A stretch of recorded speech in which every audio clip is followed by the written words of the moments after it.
Hello, everyone. Thanks for tuning in. Jacob of Paradox Multimedia here, and welcome back to another stream. It has been a while since I have streamed, and what better time to make a comeback than with the 5th anniversary of my second album, Look to the Sky. So, hopefully, you've been keeping up with. Oh,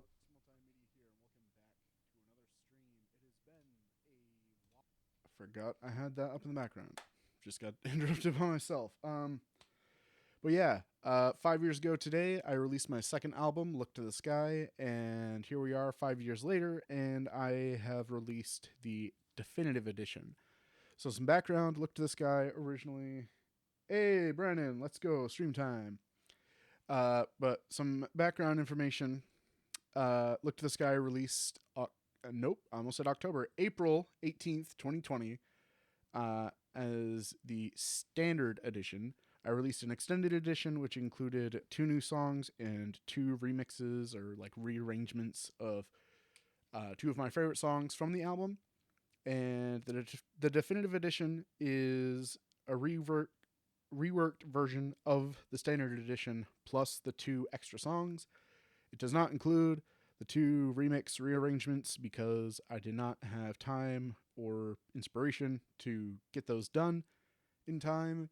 I might tackle those at a later date, but nothing was really jiving with me, so I just decided to scrap it because really it's copies of songs that are already on the album, just done differently. So one was an orchestral version, one was a rock version. The orchestral version was okay. The rock version was just garbage. Someday I hope to do justice to both of those, but right now I'm calling this the definitive edition of the album. Also, it has been brought up to me that there is a Porter Robinson song called Look at the Sky. I had never heard of it at the point when I originally made this. Only recently have I really actually listened to anything from Porter Robinson. I knew he was a popular artist, and he made, from what I knew, good music. Shout out to my friend Blue Lays, who's a huge Porter Robinson fan. Um, I can now definitively say he is a good artist, from experience. But I wanted to start stream a little bit before the premiere. I'm premiering the album on YouTube. You can either watch on YouTube and be in the chat there, or you can be in the chat on this stream, either on YouTube or Twitch. I am simul streaming to both. Also, let me know if I sound too quiet. Sometimes if I move away from the mic a little bit, it sounds weird. So I'm going to try to stay in front of the microphone. Actually, let me move over a little bit so it's easier to stay in front of the microphone. Also, I've got 3 screens in front of me. I'm going to be mainly looking at this one once the premiere starts, but I'll be looking back and forth between OBS and the premiere, depending on which chat people are in, just so I can see and respond. Also, I got a haircut. You like it? Big day today. So, but yeah, let me just switch over to the scene with that. I can't full screen it yet for some reason. Thanks, YouTube. But yeah. So I've been wanting to do this for the last 3 years because, I mean, even looking back a year after the album came out, I wasn't super proud of it. And 2 years after, it's like, yeah, I can do way better stuff now. And it just, each year, I was like, I'm going to do it. I'm going to do it. And then this year, or coming into this year, I'm like, I'm finally going to do it. 5th anniversary. Because I also did a remaster, revisit, remake, whatever you want to call it, of my first album, Unison, last year in August. Check that out. This is my first album that I like properly released. I distributed it with DistroKid, and I thought it was really cool. Bazinga! Hey, Nuclear Knight, welcome. hope you guys are as excited as I am. This has been 6 months in the making and 3 years in the waiting. I on and off said that I was going to do this eventually, and it's eventually.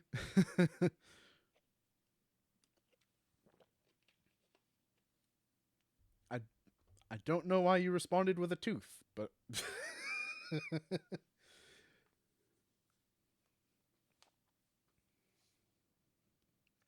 yeah, hoping to get a few people watching this. Hopefully, that's why I started stream a little bit early to give people time to actually get into the stream or the premiere again, whichever place you want to watch it from. Um, but the stream is where the actual, not the action, the conversation is going to be. As I mentioned in the posts I made announcing the stream, I will be doing a sort of Q&A following the premiere, and if anybody comes in later and they missed a song and want to listen to it again, we can go back through and listen to it. I do have all of the songs individually uploaded to YouTube. I just need to add the thumbnails for them. I didn't have quite enough time to finish getting them set up. They are on YouTube if you go to my channel and go under releases, but I've got a visualizer for them, so if you prefer to have the visualizer, those will be uploaded tonight after the stream. If you don't really care and you just listen to my music in the background anyways, go ahead and do that. I've been seeing it popping up on streaming services throughout the day. Let me just pop up DistroKid. What do you mean I have to sign in? I was just on this website earlier.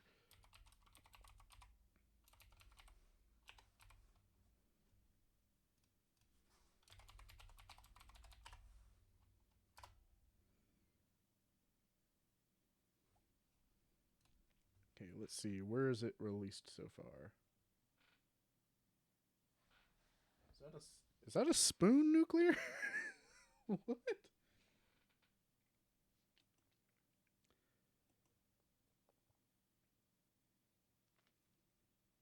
But let's see. So far, it looks like it's released on Deezer, it's released on iHeartRadio, and it's released on Spotify. But it's coming to Apple Music and iTunes. It's coming to YouTube Music, Amazon, Pandora, a whole bunch of other online music store streaming services, whatever. So, however you prefer to listen to it, it should be coming eventually. It just takes more time for some of them to actually make it available.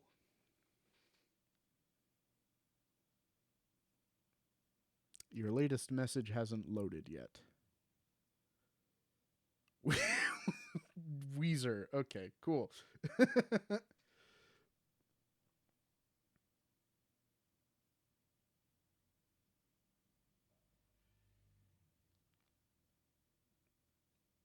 Buddy Holly.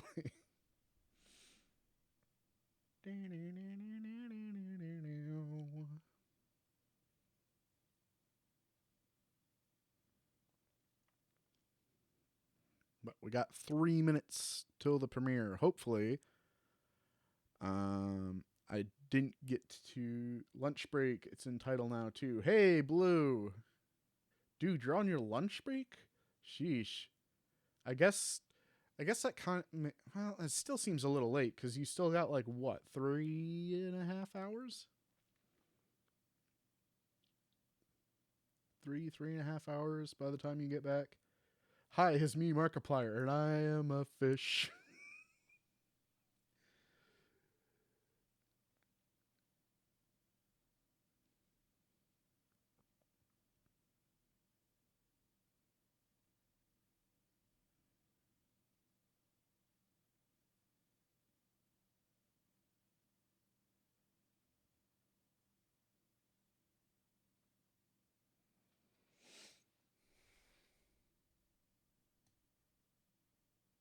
actually, let me just move this over here. Don't really need anything on my second screen here. You can see my cool looking background made by Plague Mask from the Initiative Entertainment YouTube channel and Discord server, and all that stuff to do with Initiative Entertainment. He does really cool 3D art in Blender, and this was a background he did when we did the rebrand to Initiative.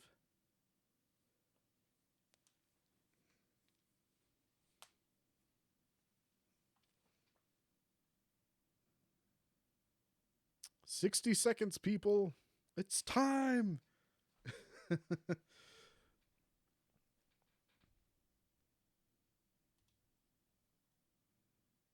Wait, 60 seconds? It's 2 minutes. Yeah, it was late. Was pulled everywhere today, lol. Yeah. I hear that. I'm kind of glad I took today off because Fridays can be kind of hectic at work. And especially the last few weeks, especially where my team lead had been like taking some time the last couple of weeks to like not be at work, which is good for him because the man is super overworked and stressed. But at the same time, he did give us maybe not the most notice he could have, but not gonna hold a grudge. Man needs the rest. Blue Knight. Oh, you're saying each other. You were saying Blue Lay is nuclear, and then Blue just said night. All right, premiere will be starting shortly. Whenever YouTube decides, I guess.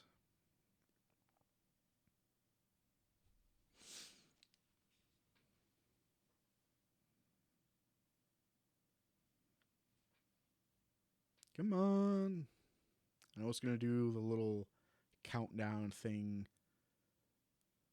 unless I remembered to set it to not do that. But I don't think I did remember to do that. So we're probably going to have the little countdown thing at the beginning.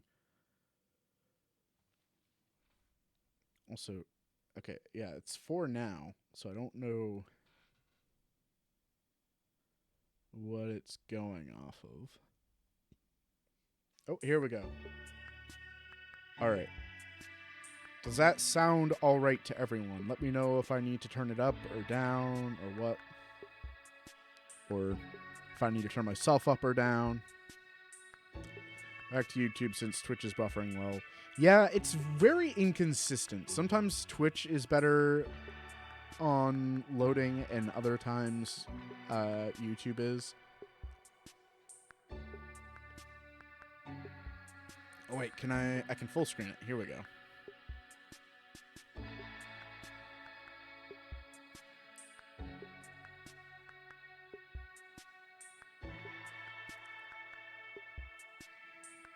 Actually, I wonder if I should... Hang on. I was going to full screen it, but if anybody ends up watching during the premiere and isn't in the stream, I kind of want to be able to see what they're saying too. Countdown, yeah. I believe there's a way you can disable the countdown for premieres before they go live. I had completely blanked on that.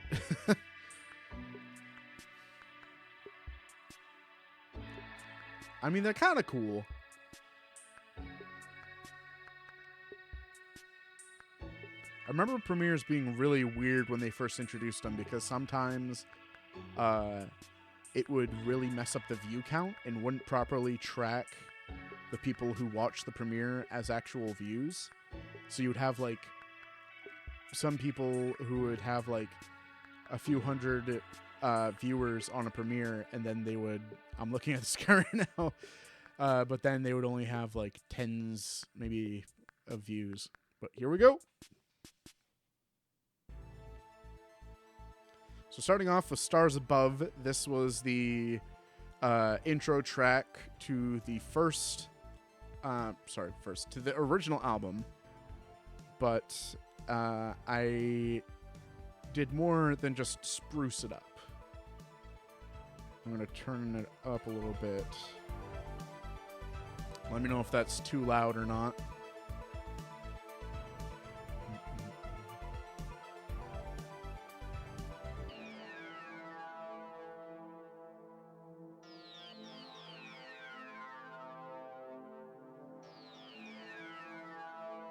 What is... I can't tell what that emote is.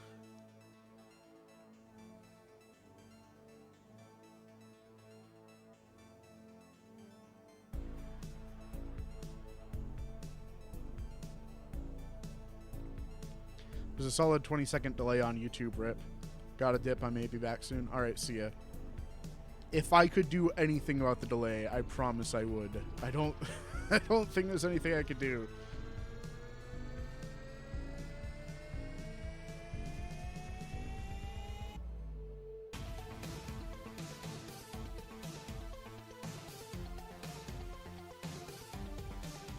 See you, Nuclear.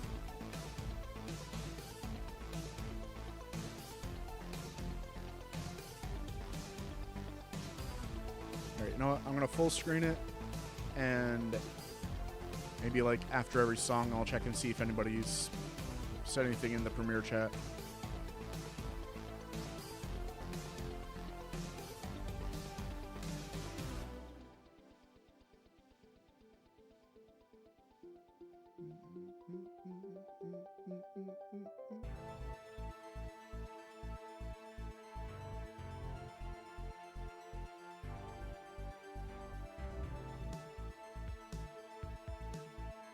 I know.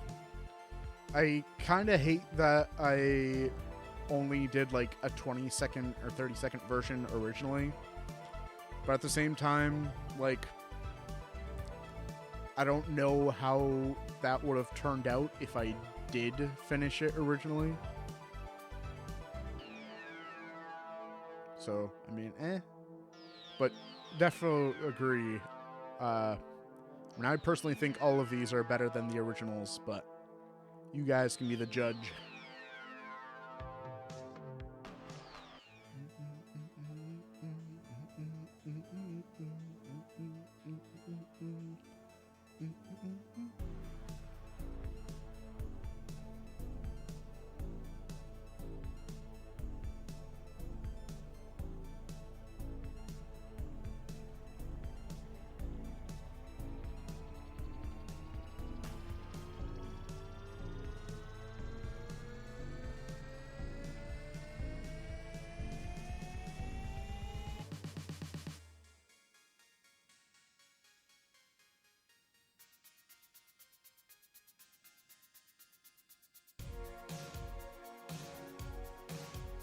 I need to use shakers more. I always forget that they're a thing, but I feel like they add a little bit of spice to some songs. A little bit of extra texture, you know?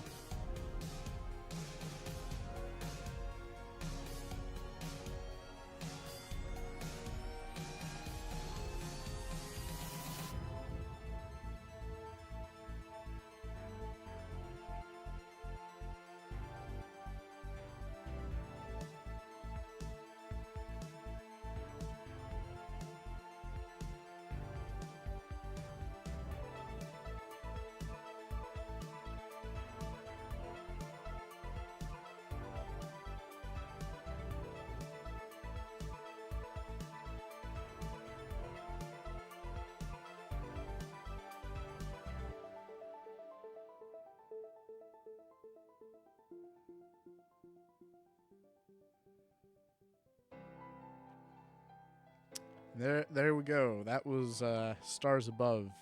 This one, everybody watching who knows anything about this album should recognize this one. This was one of the tracks that I chose for the remix contest 2 years ago. It was this one, Diamond in a Rut, and 128 Beat Rave.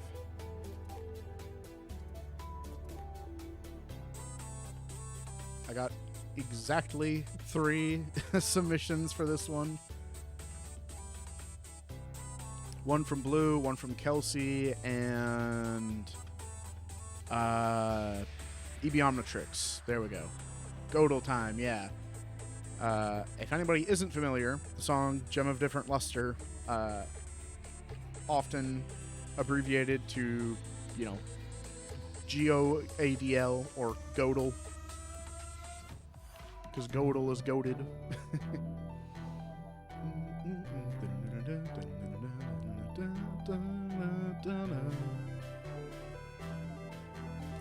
This, like, video gamey sounding lead was one of my favorite things when I was working on this remaster.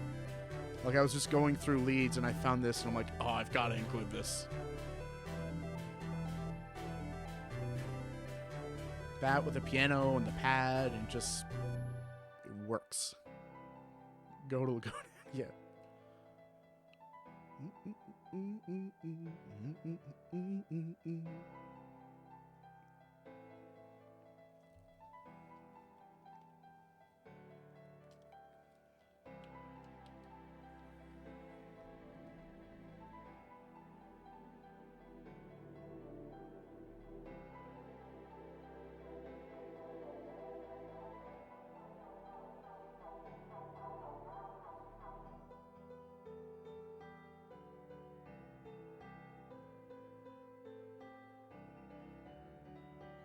I mean, even just the piano, I think, sounds better in this version.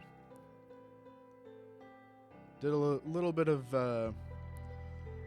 tweaking on the EQ and the other effects.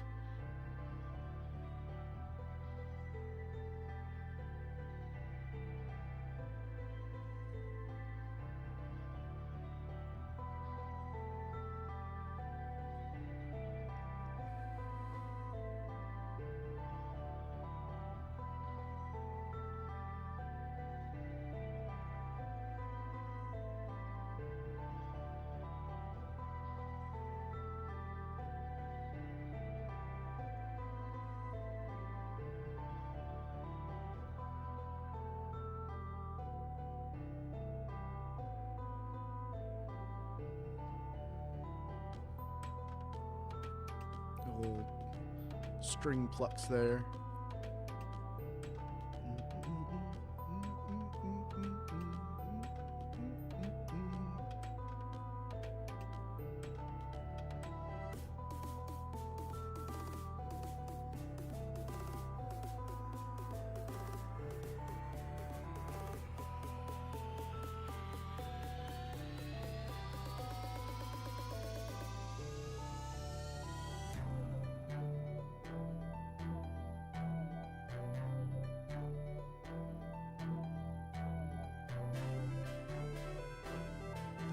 Yeah, this one, I tried adding drums to the drop, but nothing felt right, so...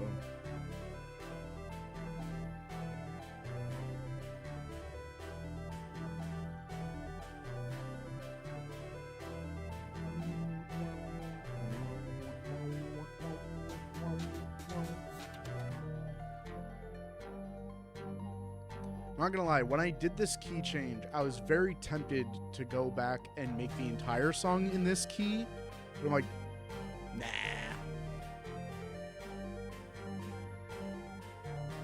Would it have sounded good?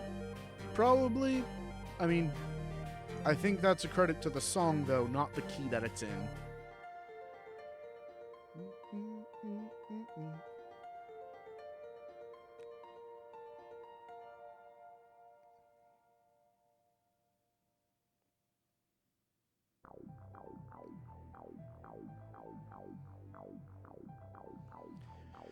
Managed to make it in when you were still alive, but I just wanted to say I'm so proud of how far you've grown over the past 5 years and how great the album is. Congrats on the new release and continuation of a great project. Thank you, Kelsey. You've definitely been of great encouragement as far as my musical development has gone, so I appreciate you being there and cheering me on. Would love to have you here and hear the rest of your thoughts, but if you gotta go, I understand.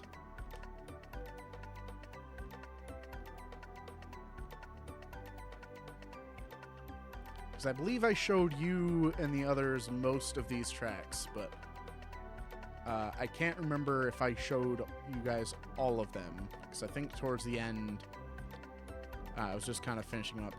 I'm going to interview at 4:30, but I'll definitely be back right after. Let's go. Hope it goes well.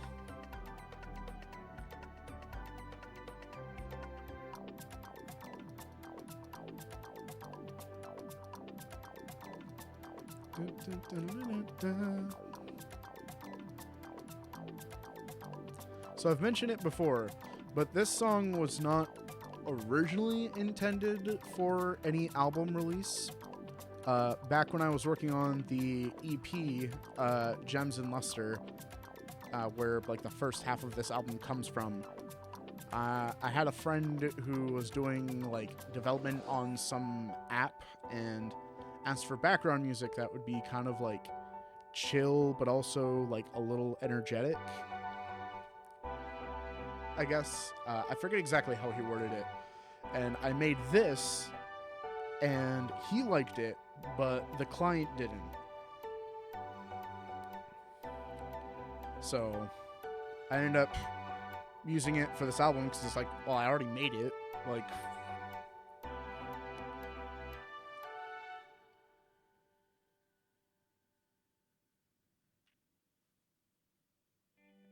and Waves in the Morning. This was another attempt for that same app that also wasn't chosen, but was still pretty good.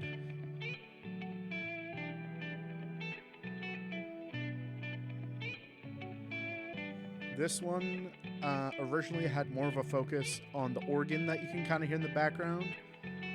In the remaster, I decided to shift that focus more to the guitars and make the organ more of an ambient element. Also applied a little bit of guitar rig to add some amp effects to the guitars. The choir was one of my favorite bits to add.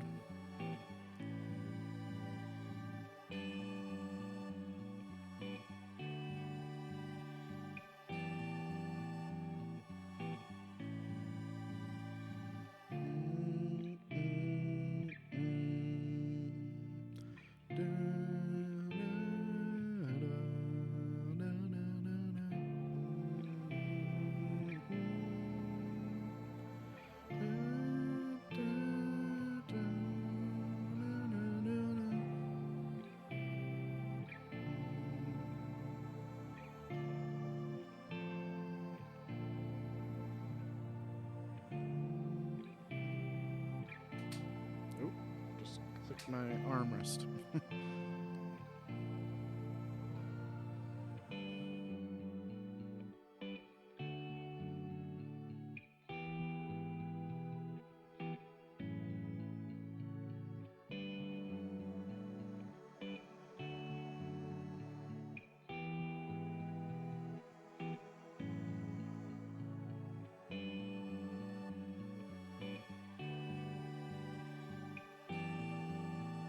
So I believe in the original, not all parts of the song had bass, so I had to go back and, well, I didn't have to, but I chose to go back and add some bass to them, like the electric bass. I think it was a good addition.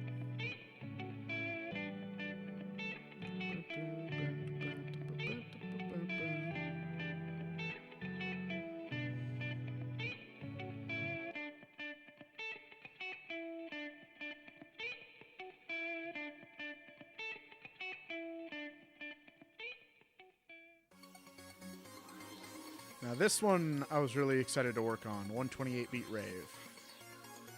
So I feel like the original was okay, but not quite where I would have liked it to be. And especially the drop.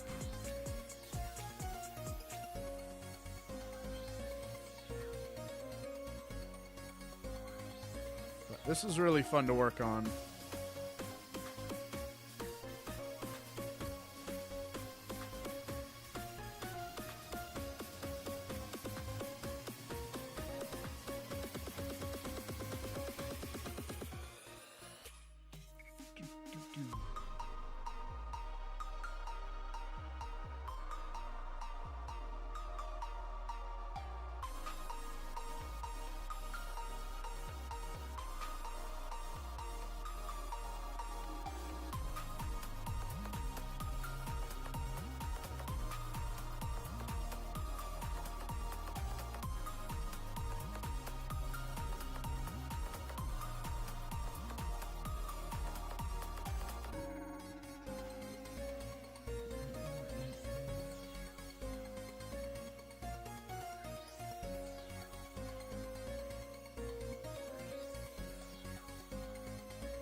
Ooh, that little pulsing bit there.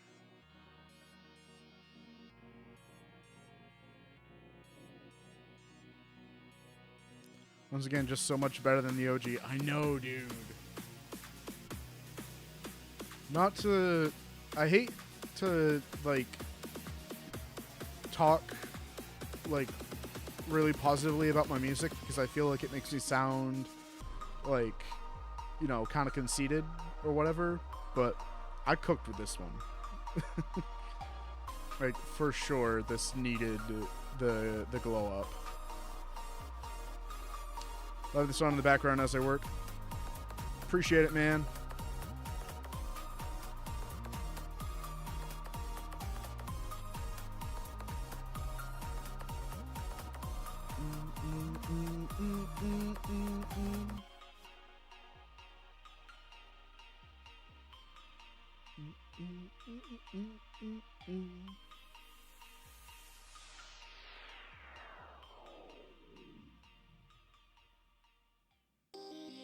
Here we go.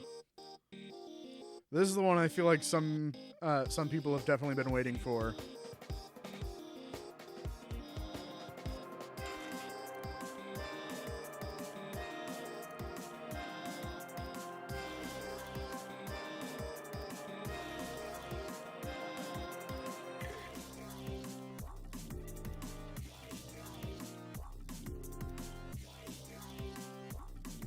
So the original Heart Racing was really cool, in my opinion, because of how, like, cool and energetic it was without having a lot going on. But I think the additions I made helped fill it out a little bit more and just add to that energy.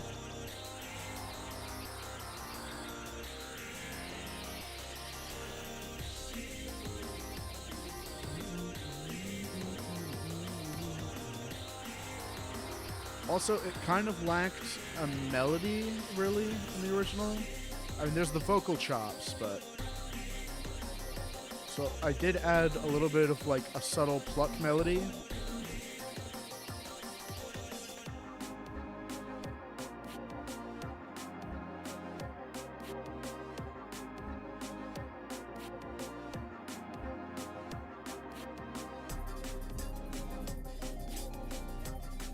I guess it's not as subtle in this part, but...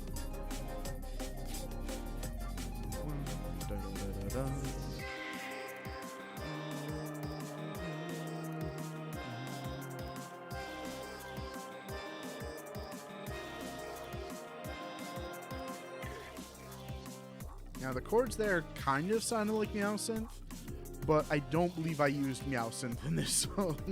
I feel like it would have sounded more distinct if it was, but...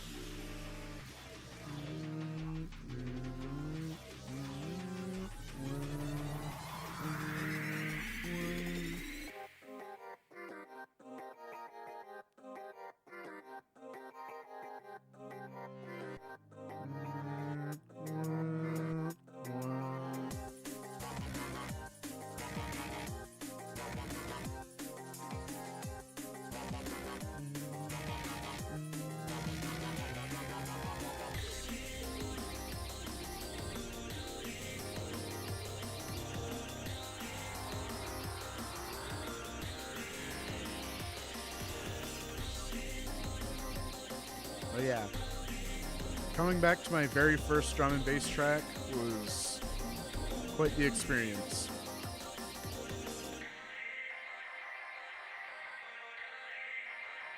Of course, added some reverb and a little bit of delay to the outro vocals.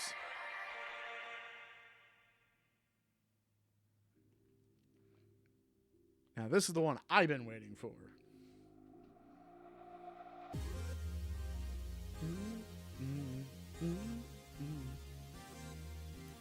To this day, one of my top 10 favorite songs that I've made.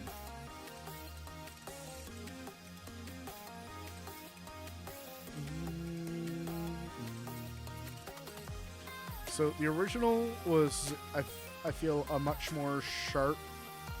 sharper and kind of grittier sound, which was what I was going for at the time. But now, I I try to have a more clean sounding like mix and such, and I feel like that wouldn't have worked for the remaster, so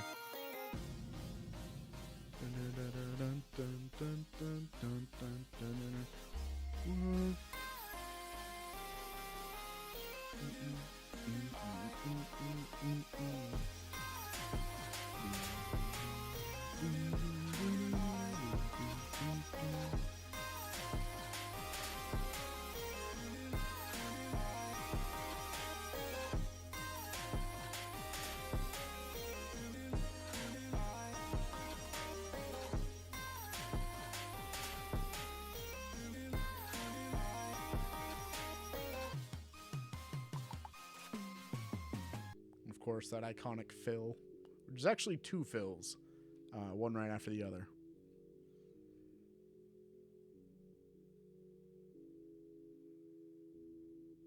Boom.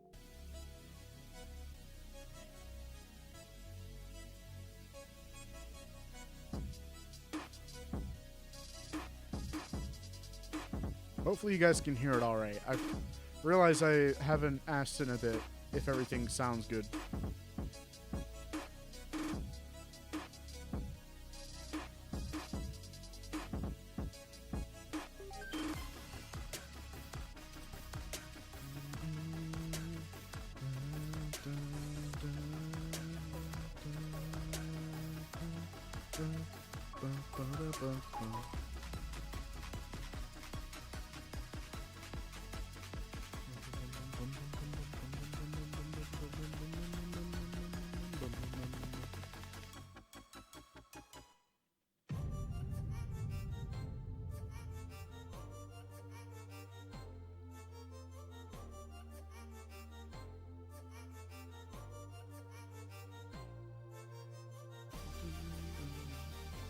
So, as good as this is, I think Heart Racing is still my GOAT. That's fair.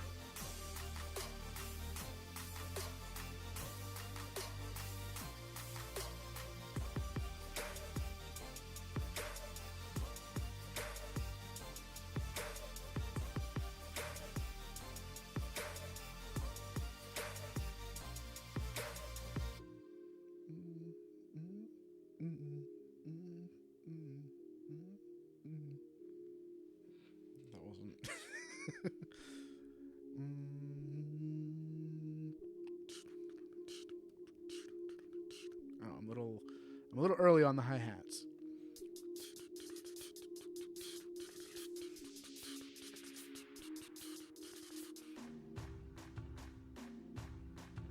I probably could have faded that in a little bit, but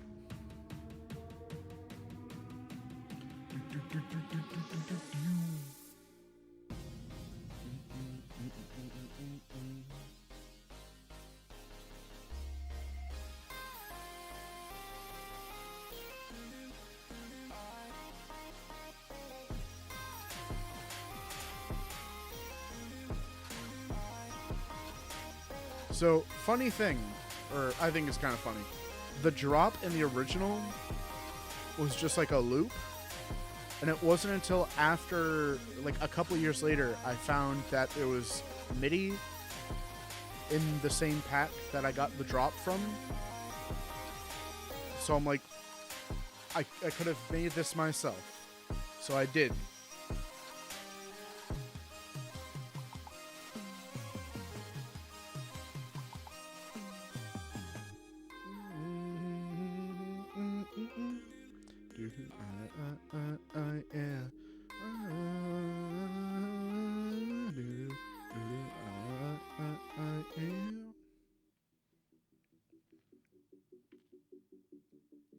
Now this one Blue was excited for.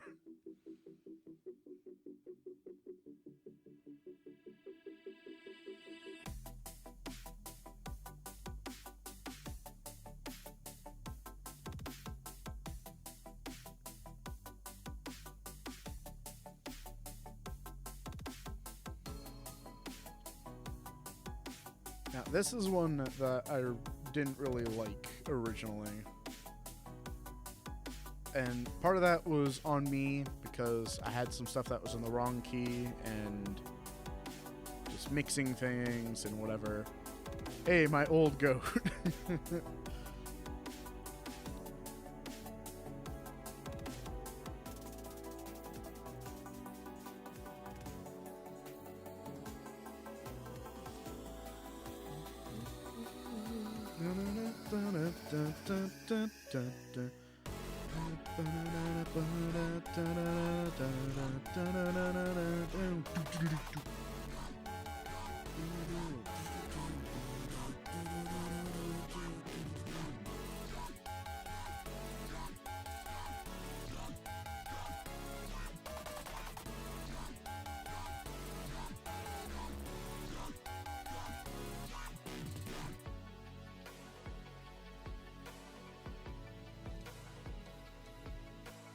So I don't think I particularly did anything different with the first part of the drop there, but this kind of transitionary point, definitely different.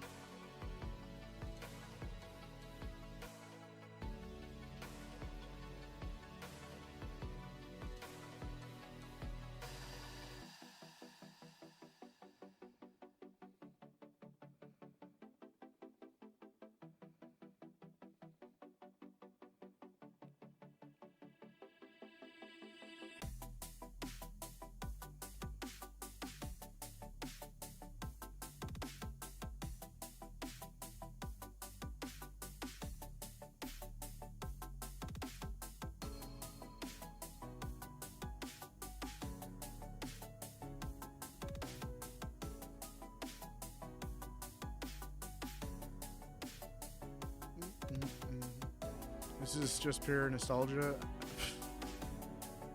Hey, you're telling me.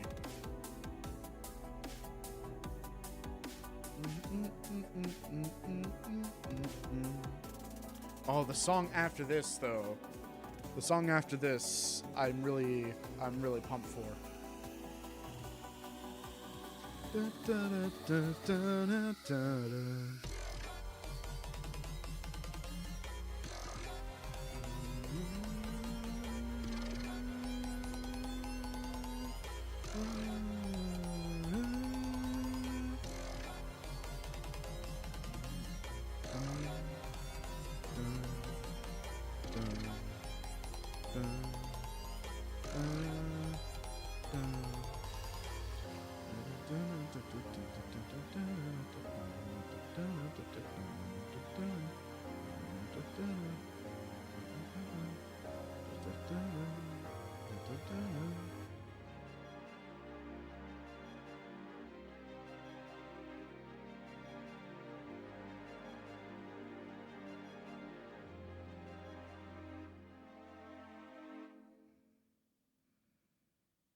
Maybe I should remaster Sunlight. Maybe you should remaster Diamonds, Give us the killer instinct we deserve,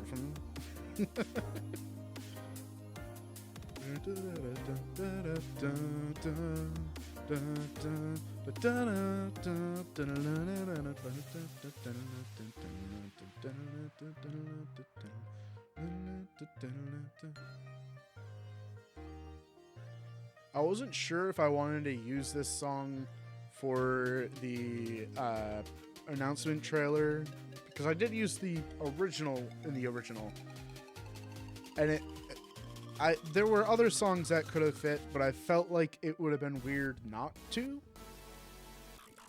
since especially with Unison I reused in the remaster trailer, I reused what's the song? 1 in 1,000. The world isn't really for the world isn't ready for Killer Instinct Remastered.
ARP on the piano.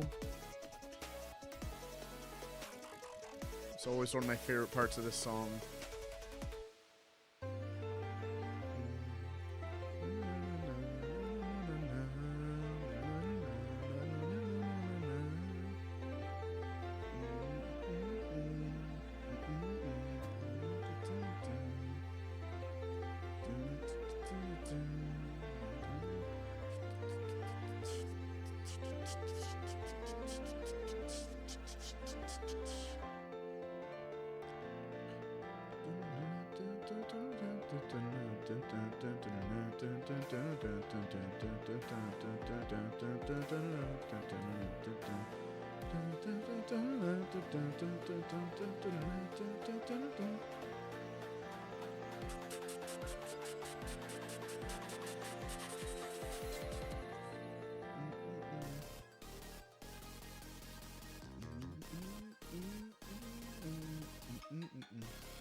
This was another one that I wasn't initially all that proud of, and this definitely redeemed it for me.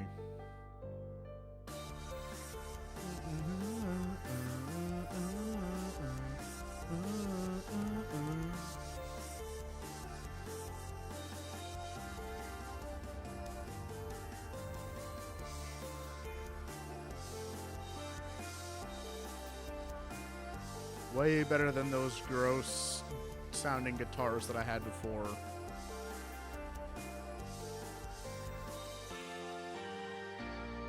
Like, listen to that.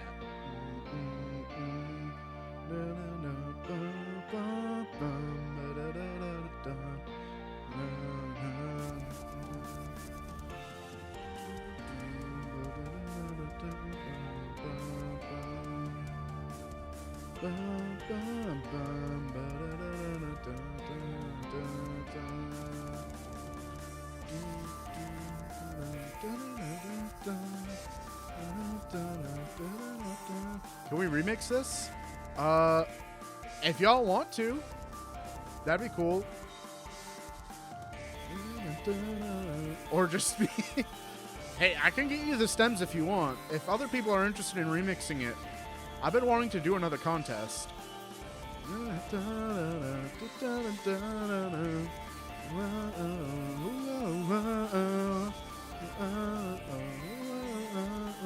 Yeah, this completely unrecognizable from the original song, in my opinion. Like, holy crap.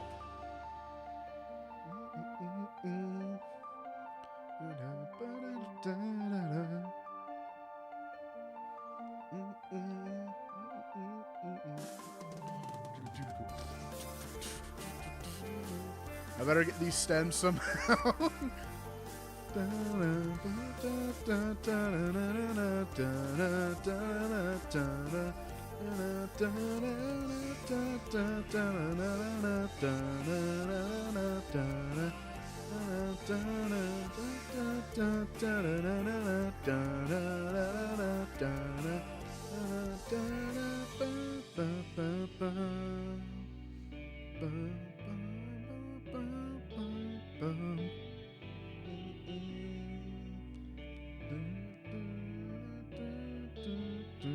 It's my least favorite of the OGs. Now it's like top 10 Paradox of all time. For real, dude.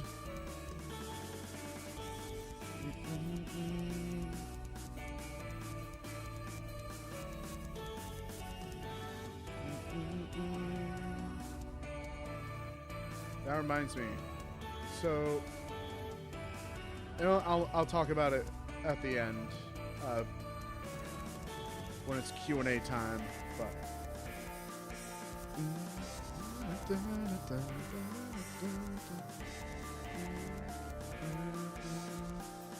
so, like, if you hear the guitar in this and you're like, that doesn't sound super realistic or whatever, that's fine. It doesn't have to. But if you heard the original, you'd be like, man, this sounds way better. It gives a hint of Porter Robinson with the sound selection. I can hear it in some of it. I gotta find out what I used for the vocal, though. Because I gotta use that lead in more stuff. Ooh, this part.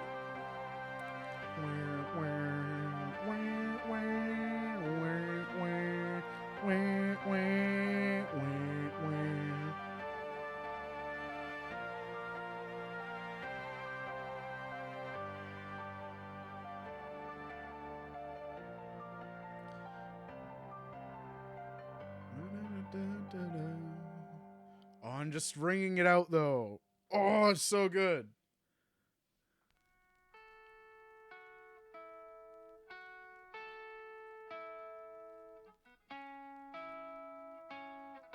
This is another one I threw guitar rig on because the original guitar just sounded kind of ant to me. And I added some little bits there. Paradox is Paradox MM's biggest fan. See, this is what I mean. Like, I don't like to be like, oh man, this is so great about my own music, because it seems like I'm just hyping myself up. But at the same time, it's like, I should be excited about like something sounding this good, right? Like, but yeah, added the little effects in here that weren't in the original. Added like that little coin bit there. I think I added a little bit of like ambience here, the soda can popping. Just little things that I've heard in other kind of lo-fi stuff that I'm like, I think that'd be cool to add here.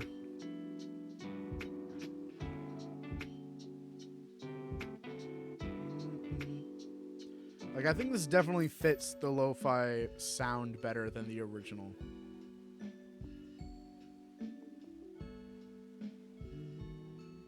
Ooh, this music box bit was really cool to do.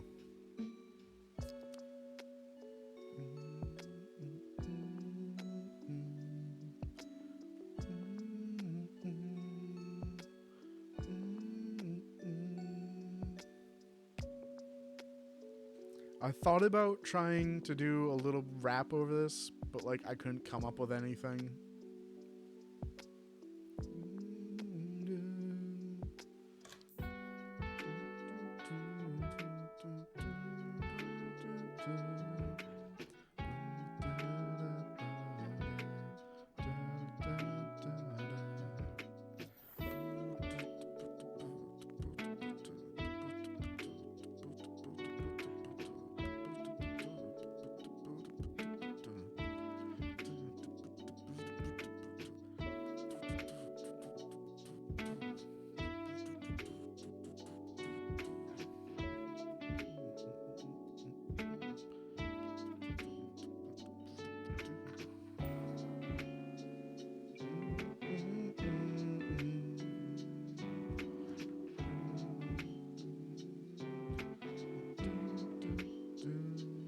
I also added another like guitar bit here.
Kind of wish I used that guitar more, but I would have had to change it up a good bit to try and fit it in.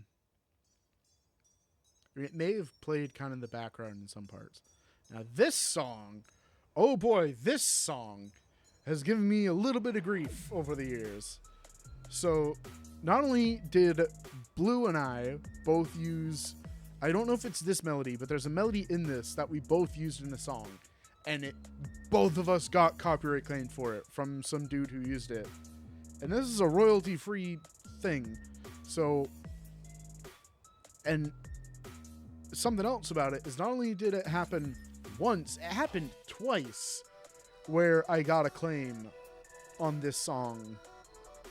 So it's like, bruh, leave me alone, dude. But yeah, this one I definitely cooked on as well. The low vocal chops there, the kind of reversed and choppy, stuttery bits.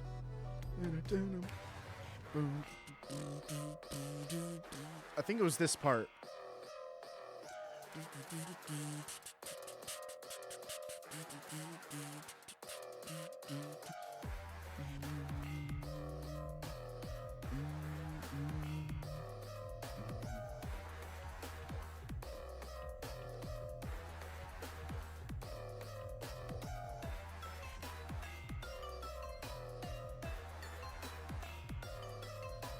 Trap Nation better get ready.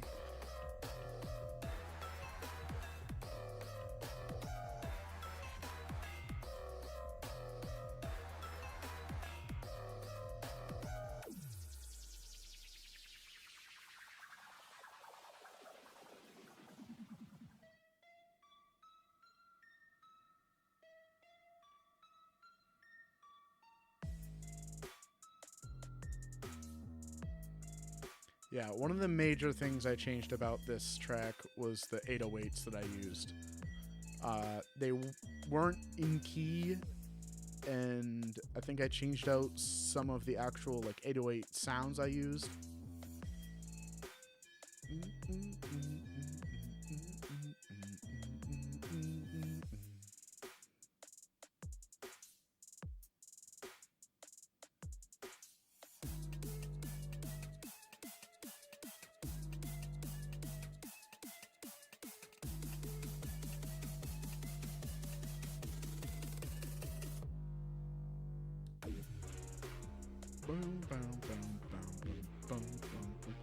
No!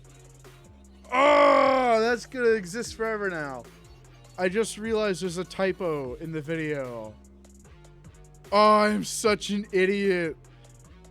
How did I not notice that?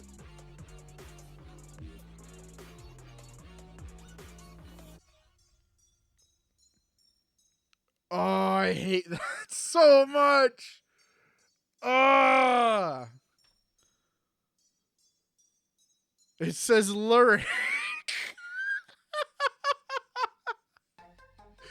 Bruh. Alright. This was, I think, the first attempt at future bass I made. I don't know if you would still call it future bass, but... And this is one of the bonus tracks from the original extended edition.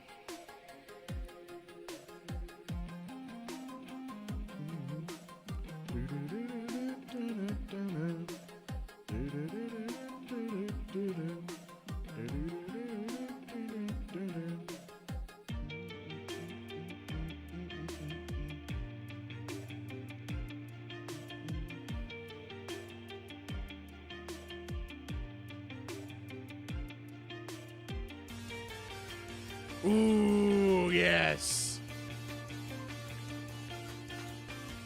The chords add so much to this. Ba, ba, ba, ba.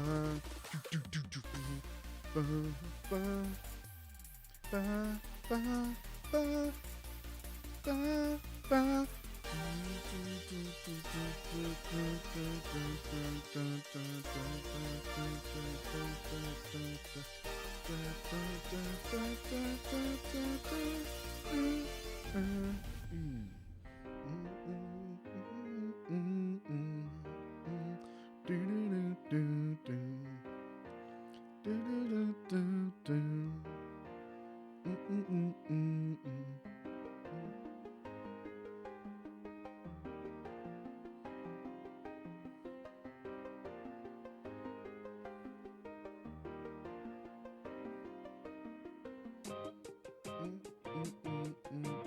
I think I had a different guitar here originally.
Here we go, final song.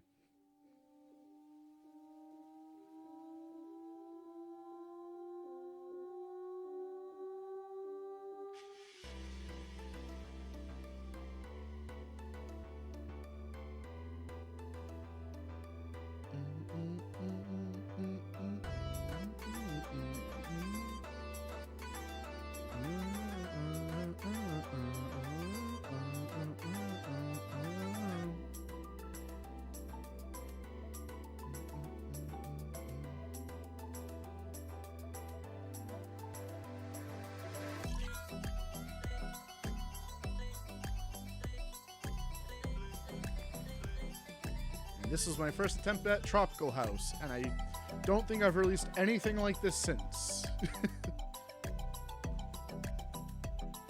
I want to, though. This was fun. You may hear it a little bit. It may not be as loud in some places, but I did add like wave noises and stuff, and like beach sounds.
little vocal chop bit is also new.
There we go.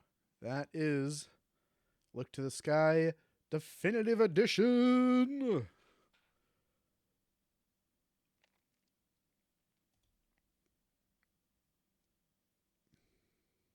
So there we go. That is the full album. And I hope you guys enjoyed it. If anybody missed any of the songs, let me know. We can re-listen to them.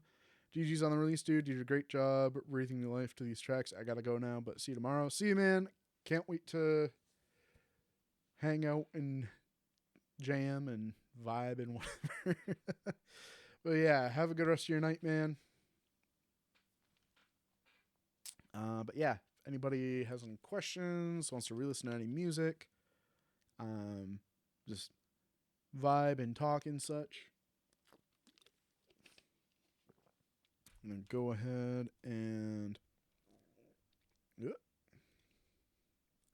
ahead and share the video and everything.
I don't want Spotify Premium. I don't even use Spotify.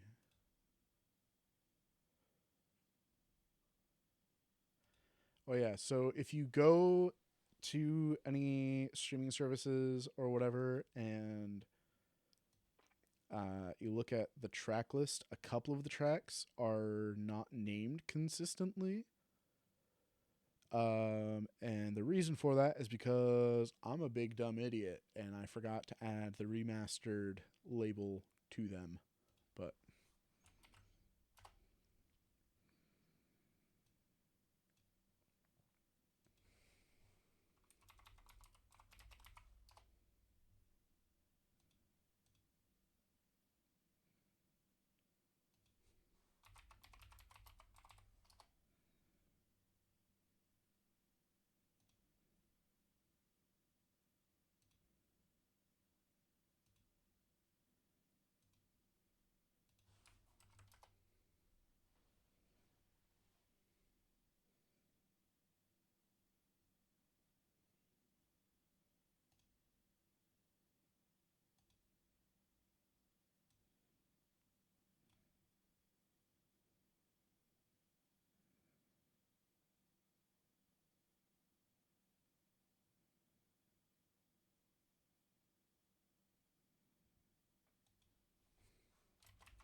all right.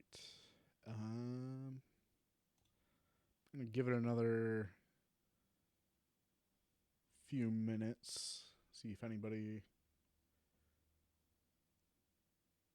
has any questions or anything, and if not, I think we're going to call it.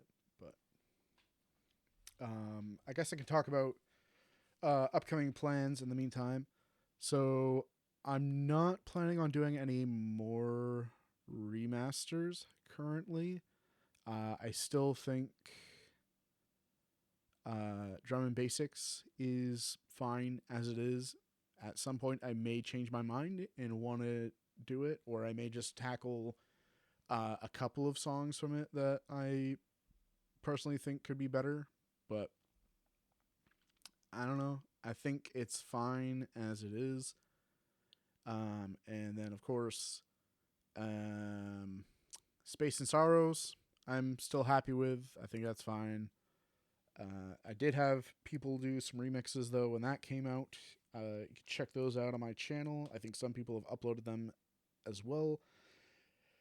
And I think I have the streams judging those either on this YouTube channel or on the Stream Archive channel. I'm, I think, a few streams behind on that, but it's been a while since I streamed, and I've just been really busy, so I haven't gotten around to uploading them. I do have way better internet now, though, so uploading those should take no time at all.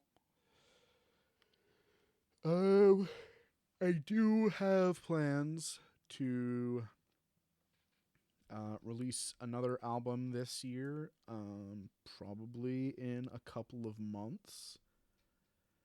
I say that. We'll see how it goes. I'm thinking either in July or August. Right now, there is no title, there is no artwork.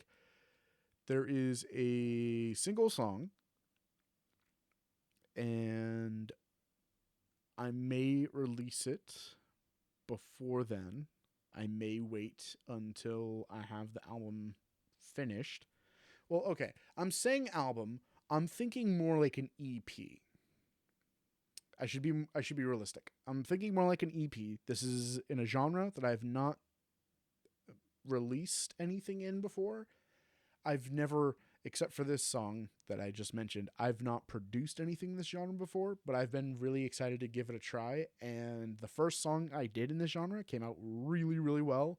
Everyone's said they like the production, that it sounds cool, and they enjoyed it. And it's just, so I'm excited to continue pursuing that. That is not me saying that I'm now going to only pursue this genre. I have never been just a one genre artist, and I don't really want to like push myself into that. I know there are some people who are like, I do this one or two things, these two genres. That was a weird way of saying it. And only that. And that's all I like to make. And that's perfectly fine. But also, I'm not one of those people. So I'm going to do this EP and see if people really like it. If they do, I really enjoy producing it. So I'll probably continue to produce it. But I don't think it's going to be like the only thing I produce. Like drum and bass is something I've been working on more than a few tracks that I haven't released yet. Don't know if that's going to become its own project or not. Who knows? And then I've got other stuff that's been kind of on and off, but nothing definitive yet. And then I've talked about doing a little bit of collaborating. Oh, hey, how's it going? Hail or hi. Sorry, that says hi. I thought that said hail. I'm not wearing my glasses because I don't like the reflection from the light. But how's it going?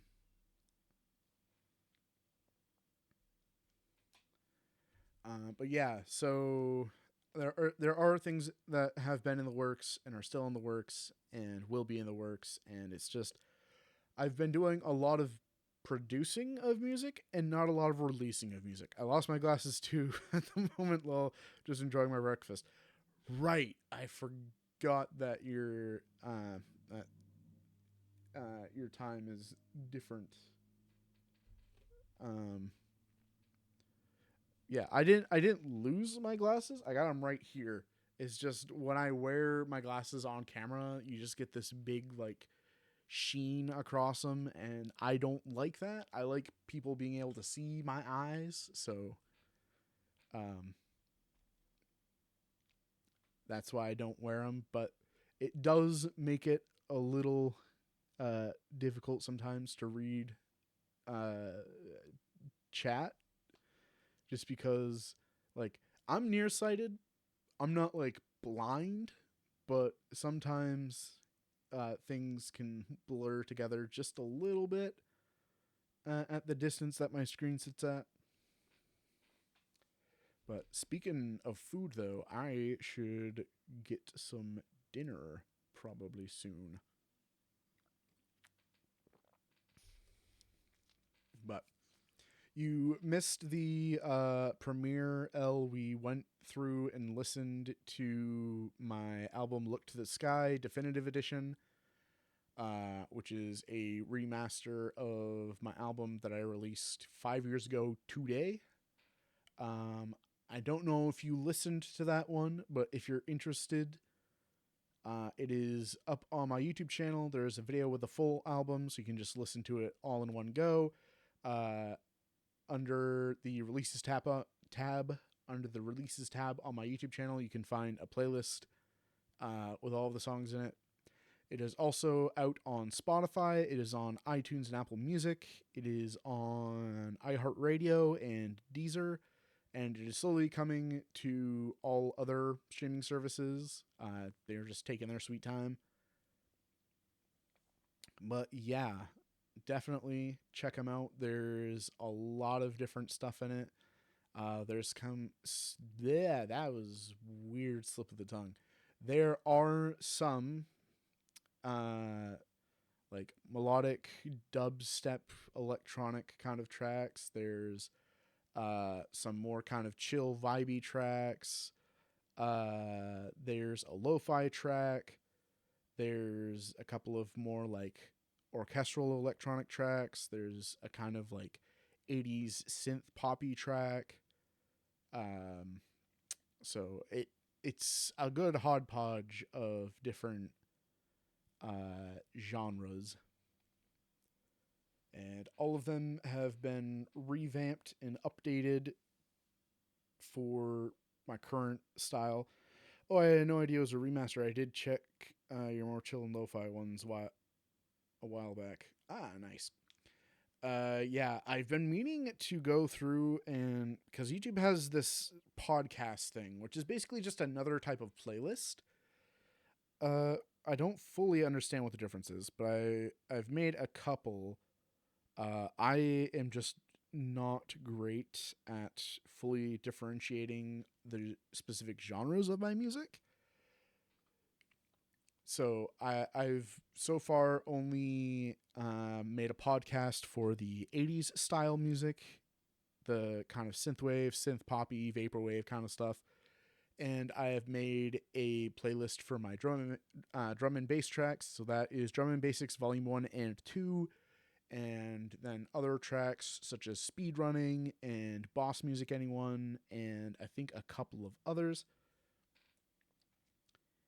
And I plan to do one for lo-fi and chiller stuff, just because that would be a good thing to have a separate playlist for. Um, I've done some kind of more ambient stuff, so maybe like throw together a playlist for that, or podcast or whatever. It's I haven't had a chance to go through and do it yet, but I'm glad you like my my chill music. Um, I should do. Well, I have some tracks made that have just not been released yet, and I need to update um DistroKid. Not update DistroKid, but like I need to upload stuff to DistroKid because I've had some tracks come out this year that have not gone out to streaming services, and maybe a couple towards the end of last year. It's been kind of hectic because I want to still be like putting stuff out on YouTube, but going into DistroKid and scheduling the release and getting all that set up, um, for me is a little bit of a pain, and sometimes it's easier to just upload a YouTube video than to try and coordinate all of that. I'm going to try and be better about that throughout the rest of this year. This is for future stuff for me, but do you take commissions? Looking for some for my animations. YouTube hates me with auto copyright tags. Absolutely. I haven't had anybody ask in a while, uh, but yes, I do take commissions for music. If you are a streamer or you do animations or any stuff like that, and you want background music, themes for characters and whatever, or stuff like that. I've yet to do anything for games, but I would love if somebody needed or wanted music for a game. If they wanted to hire me, that would be super cool. I've always wanted to do game music. Uh, and that's game music. I don't always enunciate very well. That I was not saying gay music. But yeah, for sure, if you reach out to me on Discord, we can talk about it. Oh man, indie game OSTs are always awesome. Yeah, I just had a track that I was sharing around with some people that I made the other day, and somebody, what game was it? I think it was Rolling Sky. They said it sounded like, and I haven't heard of that game, but I'm always down to check out OSTs. So that'll be pretty cool when I can get around to it. But yeah, I if anybody watching this is considering hiring a music producer, um, I've been music. I almost said music producing. I've been producing music for almost 9 years now, so pretty close to a decade. I do a variety of different genres. I've done some rock music, orchestral music. I've done, like I said, kind of chill, lo-fi, vibey stuff. I've done drum and bass. I've done just a ton of different stuff that I've experimented with.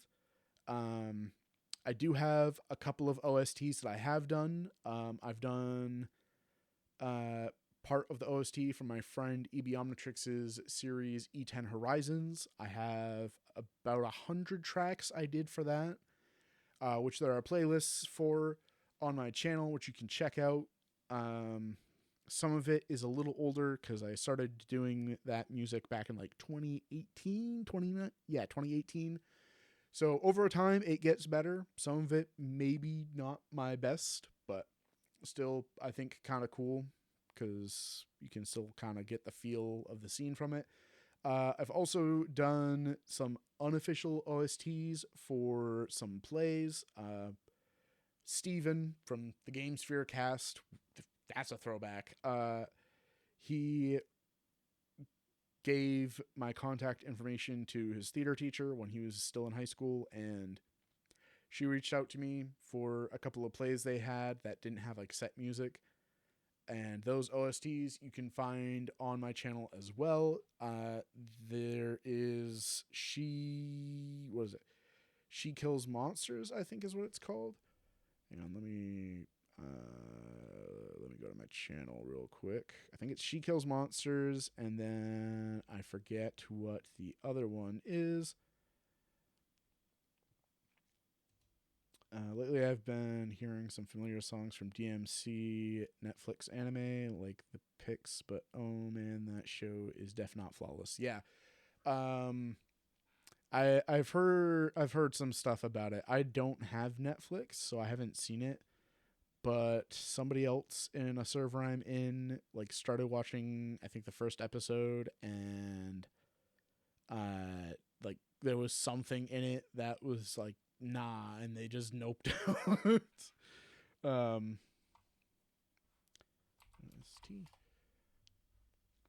yeah, so lady She Kills Monsters is one of them, and the other one is a play called Seduced. She Kills Monsters is a play about a girl whose sister passes away, and she tries to, I guess, get to know her through her diary, which she wrote out as like a D&D campaign, I guess. Very interesting story. Had some fun making the music for that. And then Seduced is about a woman during World War II and like the choices she has to make that are morally compromising during those times. It was a one act play, I believe. So if you find the video on my channel and you're like, what's an OAP? It's a one act play. But yeah, those are what I would say are good to check out if you're considering somebody for an OST. But yeah, stream music and whatever. Most of my music, anyways, should be safe for using when streaming. If I go to DistroKid,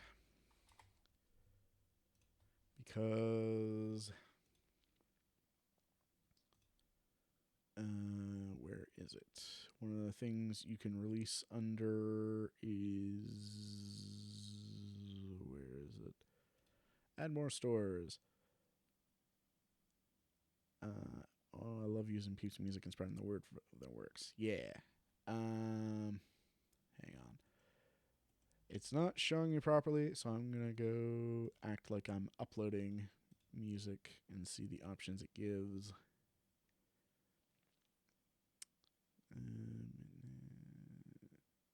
There was a thing, unless they changed it, which would be really stupid if they did. But there was a thing when you go to release music under DistroKid where it had an option for like the music library or whatever for Twitch. And essentially what it was supposed to do is it would add it to their content ID system so that if it comes up on a stream, it shouldn't flag it. I may have to double check that now because I don't specifically see that option anymore, but they may have renamed it. But yeah, as far as I am aware, my music should be safe to use in streaming as like background music.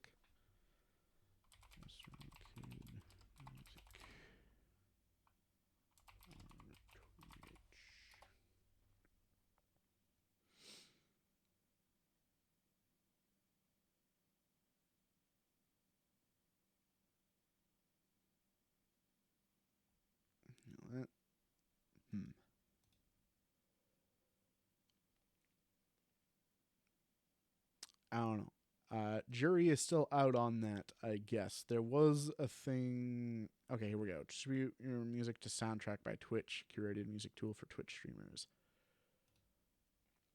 And is soundtrack still there? I don't see it. That is weird.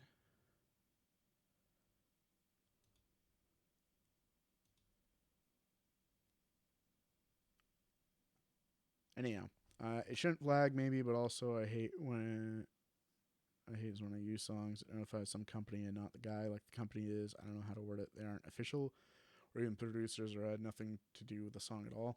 Yeah. Let me see. I believe there's a thing where I can see if there's been any. We got artist profile. There's a thing where I can see like if there's been any flags of my music, and if there is, I can like release it or leave it alone if it's like, yeah, this person's using my music without my permission. But I don't think so.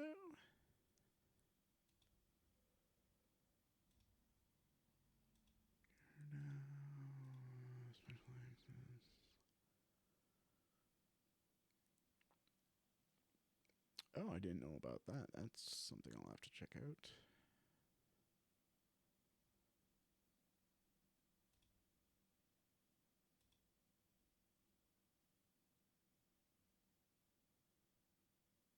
Oh, here we go. Oh, weird. That's only for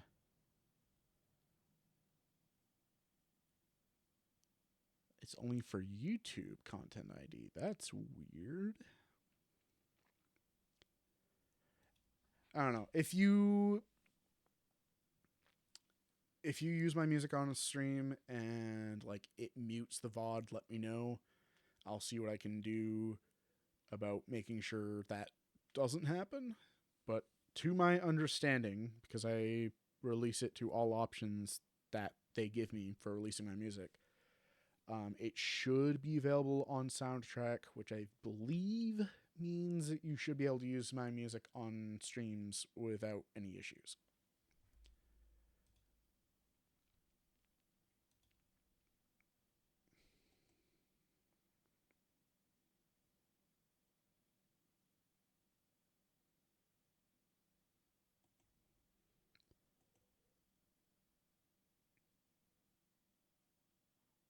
Or maybe that is something different and I'm completely misunderstanding it.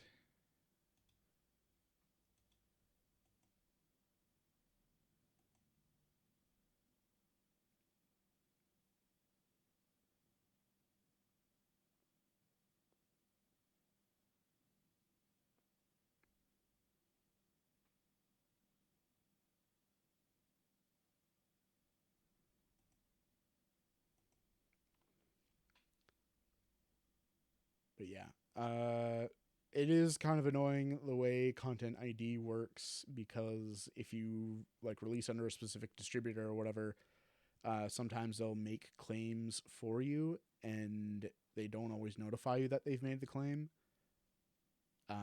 Like I was mentioning, if somebody uses my music in a YouTube video, um, I have to go and manually add it so it doesn't. But I don't know. But yeah, if you want, you can shoot me a message and we can talk about getting some music made for you. Would love to do it. But yeah, since I don't make music, I never knew how Content ID stuff works. Interesting though. Yeah, usually Content ID is only if you're going through a distributor or if you're using a service like Hawk, HAAWK, I believe that is a service some people use for Content ID specifically, where you can upload your music and tell it like, hey, here's my song. If it's detected, place a claim on it, and people will get a claim that says like claimed by Hawk for a third party, and that's really annoying because that doesn't tell you who like the music belongs to. So if you just randomly found a song and you don't know who it belongs to and use it in your video, that's kind of annoying. It can also be annoying if somebody is just a sample flipper, which is where they'll take, or not a sample flipper, a loop flipper. Because sampling in music is fine, but if you just take loops and just put them together with like no effort, and it's just like the same thing stretched out for a couple of minutes, there have been people who have done that and uploaded to a distributor, and then like people get claims on their music because that one person used that one sample or loop, whereas you went through the trouble of making an entire track, mixed it, mastered it, and whatever, and it's only like maybe 5 to 10 seconds of your track, and then they just claim it, and it's like that is so stupid because not only are they not the ones who actually own the rights to that loop, it's whoever you got it from, because there are tons of people that like make and sell sample loop packs or whatever, but also they've it's a whole thing. Yeah, I know that one. That sucks, man. Yeah, I've had that happen with some of my earlier music. That's why I try to avoid using like melodic loops and such as much as possible, unless it's something that's like I'm gonna chop it up or like I'm gonna pitch shift it or like do some stuff so it's not just that one thing, so it's harder for it to get claimed by stuff like that. But yeah, it's a little rough sometimes. So that's why if anybody listening to this wants to aspire to doing music, it is perfectly fine to use loops and samples and such. Just be careful how you use them because you don't want to be on the end of copyright claims like that. I mean, they're easy enough to get rid of because you just dispute them and you put like, oh, I got it from like this pack from this like business and it's royalty free, or I have a license, or however it works with them. And so this claim is fraudulent. And then either within 30 days, somebody will see it and remove the claim because they don't want that smoke, or you just end up waiting 30 days and YouTube's like, well, you made an argument and they didn't argue back. So here you go. It's goofy, but that's how it works. So far, any time I've gotten a copyright claim, I've been able to use that argument and been able to win it. Or like sometimes when I'm streaming and I upload a VOD and there's music in a game, because games have music, and it gets claimed. And it's like, I was playing the game. I didn't just upload this soundtrack. YouTube, like, sheesh. I don't know, but yeah. Um, any other questions, comments, anything like that? Yes, Game OST is copyrighted anyways, though. Yeah. Hello, Cubes. Oh, gosh, I forgot how loud the alert is. Hello, Cube Skitch. Welcome to the stream, and thank you for the follow. Appreciate it. Lol. Yeah, it's quieter than it was. It used to be like 400% volume. And then I lowered it, but it's still like loud enough. No, I'm an innocent bystander. Yeah. I guess I'll go a couple more minutes. If anybody else has any questions, if not, probably end stream. I'll be uploading the VOD probably later tonight. The album is released, like I said, on Spotify, Apple Music, and iTunes, and iHeartRadio, slowly coming out to other services. It is on my YouTube channel as well. There's the full video, or the video with the full album, as well as under the release tab, there's a auto-generated playlist from my distributor with all of the songs in it.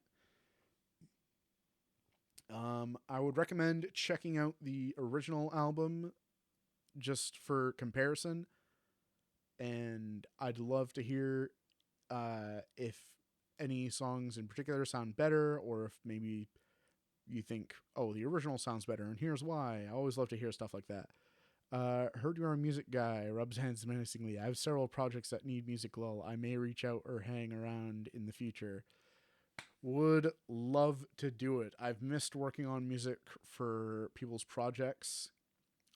It is in my opinion, a completely different experience from just, making a song, because when you do like an OST or something, it's a completely different feel and structure because you're trying to fill out a vibe versus just making something that's like easy listening to, like in the car or whatever.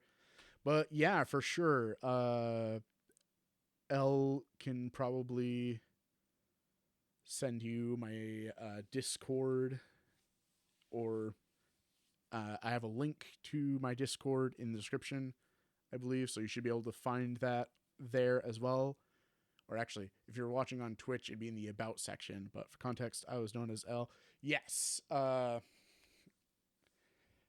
you've had a few different usernames, I realize. But yeah, when hanging out with us Gcast folk, she went as L in our chat. And that's kind of all we knew her as. I don't know. In my mind, you'll always be L. So,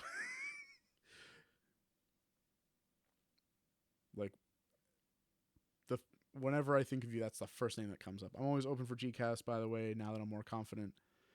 I mean, heck yeah, I've been wanting to do a podcast again. Just have to. Yo, bro. Hey, Spotify resentful? Sorry if I read your name weird. I've never seen those particular words together before. I'm fine. You can call me L anytime, lol.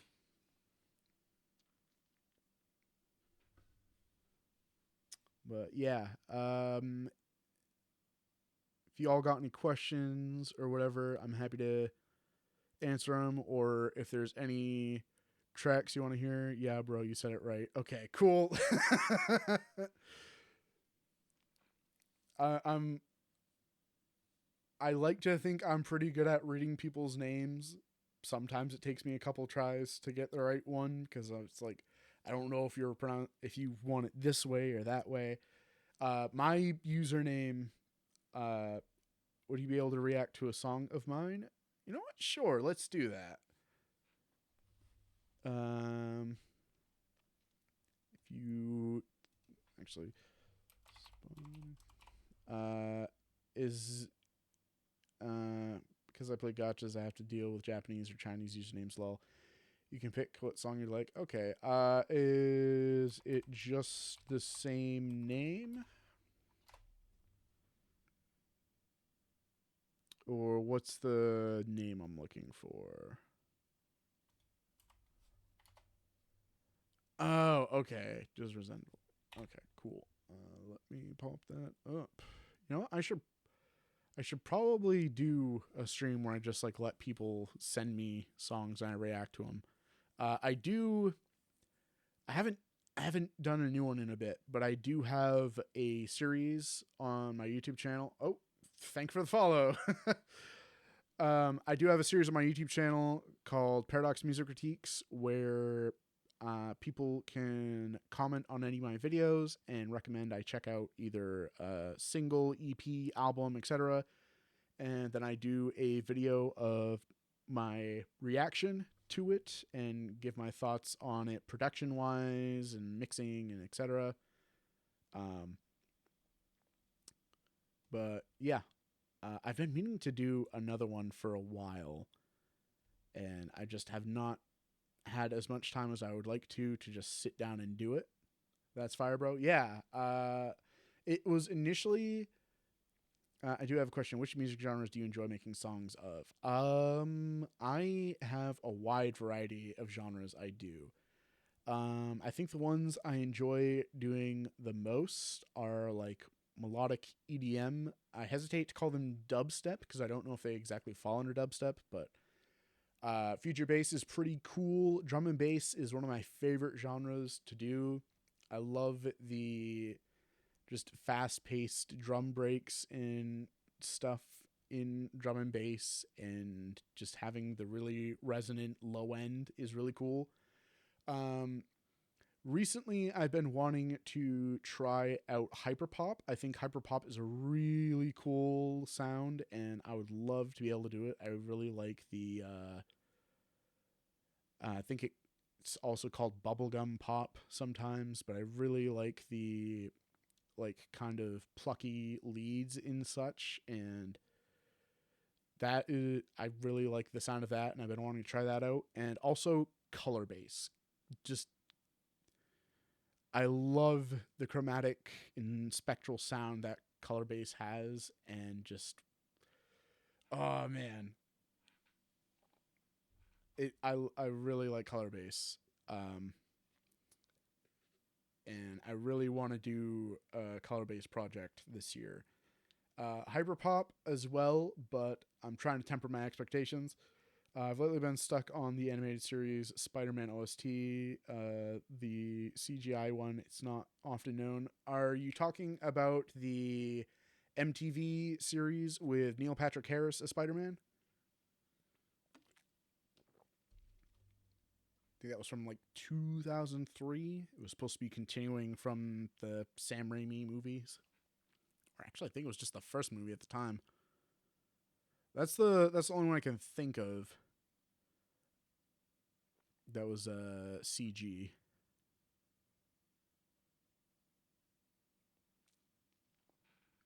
Yes, MTV one, the same peeps made Reboot, I think. I think I know what you're talking about.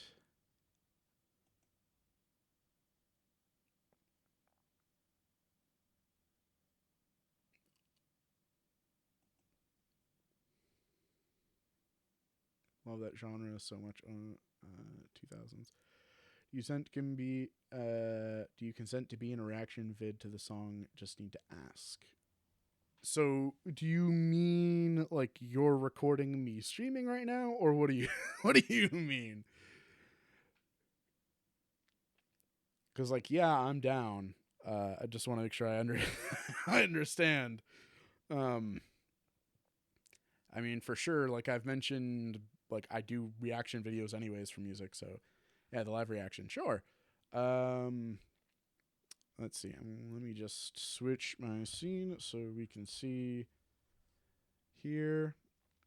Um, do I have the right channel or is it a different one? You'll get tagged, bro. Cool. Actually, yeah, I see the same profile picture. Cool. Dang, man, you are big.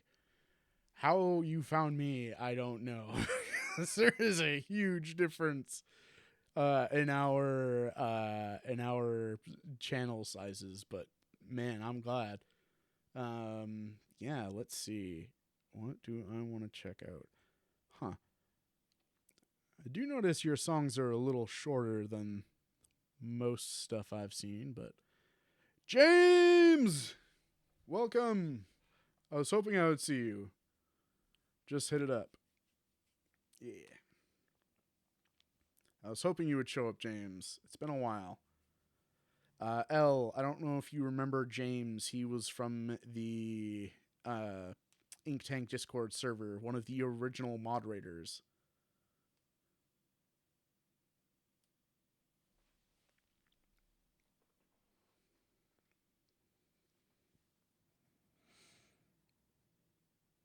Burger. So I do. I'm still on that server, just lurking. Yeah. Yeah. I'm not gonna talk about that server on this stream just because that's a little. Yep. L here. Hi hi. Pick your poison. I'm kind of looking at 19 and crowned. Let's go ahead and take a listen to 19. I don't know if you've just been watching James, but Resentful here was asking if I would react to one of his songs, so that's what we're gonna do now. Excuse me.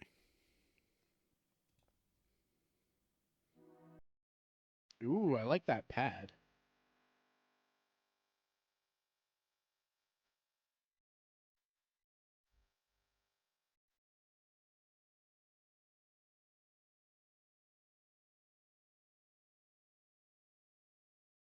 All right.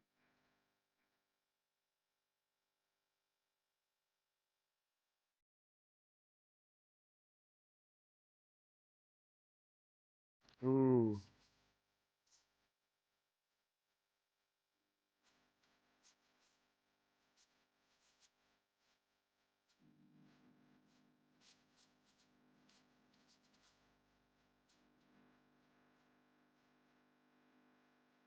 Ooh. I like how bouncy it is with the beat.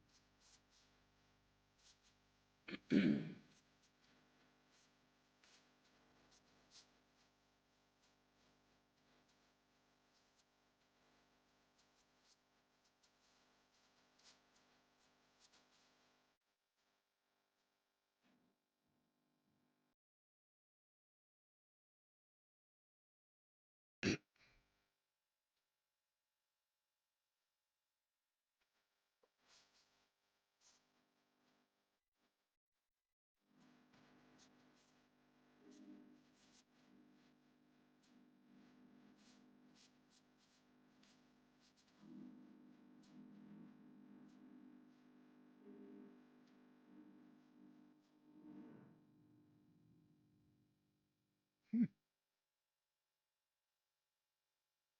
I like the reverse on the pad there. That's kind of cool. Or like the kind of like vocal bit.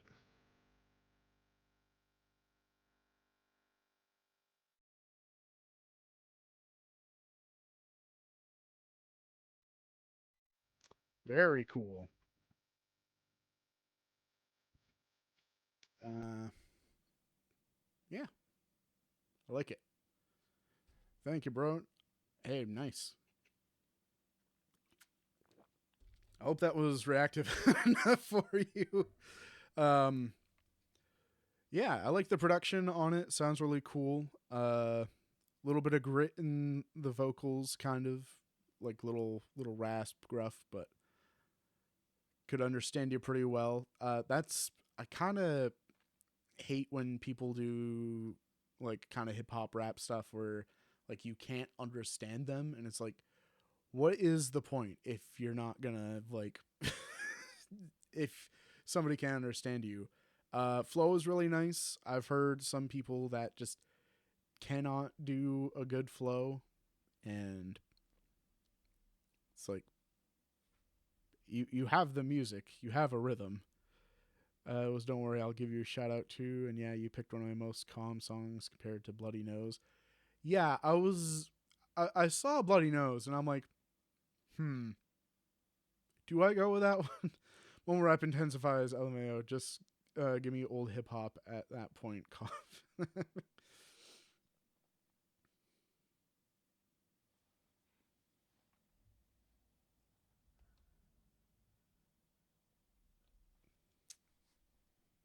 Hmm.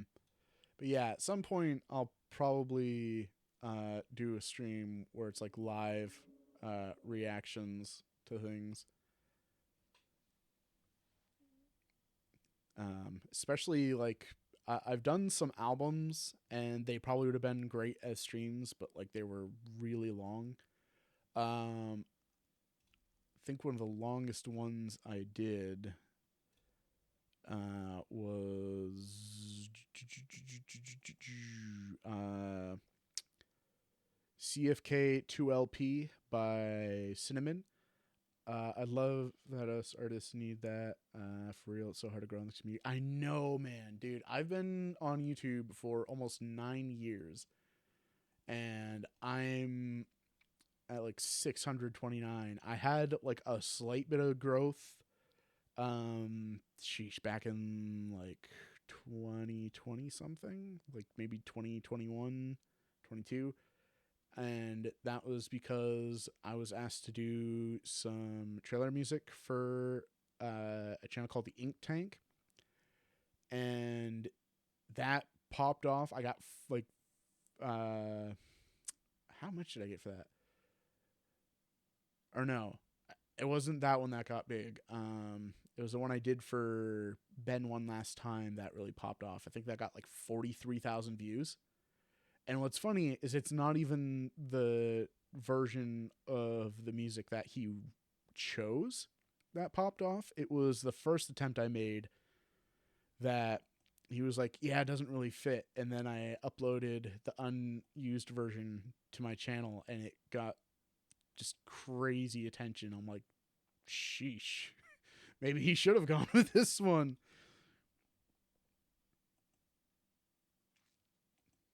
It's hard to grow in general. I only grew because of YouTube Shorts lately. I should probably do more shorts with my music. It's just shorts. I'm kind of weird with like vertical formatting because it's like trying to fill out the space without it being too crowded in a vertical format is very different from doing it in a horizontal format.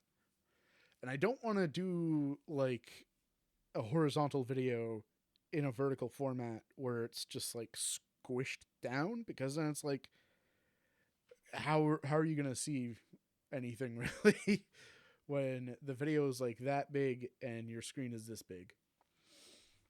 But yeah. If you want to check out any of my at least the YouTube Shorts has different ratios, but I still find it a bit bad to show what's happening. Yeah, yeah. Um, but if y'all want any recommendations on stuff to check out from me, I would definitely recommend my album Synthetic Shivers, which is an album I remastered back in 2023. Um, That was actually, I think, the first album I did that started my trend of remastering after 5 years. I can barely show the entire Monster Hunter Wilds gameplay. I imagine that's really hard to show because there's a lot that can happen in that game. But Synthetic Shivers is really cool. It is a Halloween inspired album with 7 tracks on it. My last album, Drum and Basics Volume 2, is one I'm really happy with. That showcases some of my favorite drum and bass tracks I've done. YouTube, let me scroll. Some of my favorites from that one are City's Edge, Any Other Day, and No Stoplights. There's also been some remixes that I've uploaded. Not so much that I've made, but that people have made of my music. I held a few remix contests last year, and like I think a couple in 2023. It doesn't even show the entire video list when I scroll down. I swear it can't be me. Yeah. But my song Shining Star, there were a couple of good remixes for, especially by Ghost Omo and Flickering State. I did do a remix last year of the Battle Team Star Grunt theme from Pokemon Scarlet and Violet. That came out pretty well, in my opinion. I've been obsessed with Intelligent D&B and Jungle this year. Been a fan of D&B in general, so I'm glad Elle dragged me here to meet you, LMAO. Yeah. I really enjoy D&B for listening as well. Funnily enough, I use it to help me go to sleep because I need some kind of noise when I'm sleeping. And like I've tried other music, and like I kind of get tired of it after a while. But weirdly, D&B, especially like Intelligent D&B, like for some reason is like just good enough that like, and it varies so much that I don't get tired of it.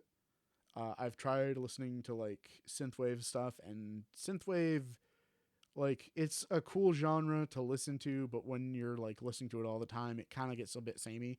DMU is great for when I'm having coding sessions. Yeah. Not exactly the same, but I've had some of my work compared to IDM, uh, which, you know, where EDM is electronic dance music, IDM is intelligent dance music, which is something I've always found to be like a weird thing, because it's like you wouldn't think dance music and intelligence would be something that you would put together, but apparently it's just like more not sophisticated, but like more kind of purposefully sounding like electronic music. I do have a remix that I'm planning to release soon. Anyone familiar with Avicii? I did a remix of one of his songs, and I'm probably gonna release that in about a month or so. I listen to DMB or Jungle when doing really long grindy games or animating the hard way. Lol. Yeah, it's really good for focusing. If it's so intelligent, why is it stuck in an album? Some random YouTuber commenter. I mean, for real, like, how'd it get there if it's so smart, right? um, yeah, the music reaction stuff, I've got a playlist with all of those with sheesh, how many vids? Nope, don't go all the way to the end. 84 reaction videos I've done in the Paradox Music Critiques playlist. I knew I was somewhere above 75. But that series I've checked out, I think mostly indie artists. I've had a couple of recommendations for like Mega Neko and Tobu and stuff like that. Creo has been one of my favorite artists to check out in this series. But I've also checked out some Smaller artists that I've gotten to know, such as Blue Lays, my friend who was on stream earlier, or in chat earlier, Jack the Hack, Soundwave. Those are all people I've gotten to know a bit that have some really interesting music. Jack does a lot of kind of retro sounding music. Um, I've compared it to like the Super Nintendo Mario Kart soundtrack a little bit because of some of the synths he uses. Um, Soundwave does, I believe, last I checked, he does a lot of like melodic house. And Blue Lays does a lot of different stuff, kind of like me, but he's done some hip hop and other electronic stuff. He now I think focuses a lot more on kind of like ambient electronic music. Uh, he is a huge Porter Robinson fan, so that should give you an idea. Um, but yeah, I know Plasmania, YT, Kaizen Blue, Kettle Mug, and White Bat Audio for some songs I've used or featured in my streams. Haven't heard of those names, but might check them out. They sound kind of cool. Hmm. Kaizen Blue currently is being is in use for my outros. Oh, nice. I have exactly one song that somebody used as an outro, and I don't think they even use it anymore. And that was a song that was originally exclusively made as being an outro. And then I'm like, it probably should be more than just this one like part. So then I expanded it into a full song.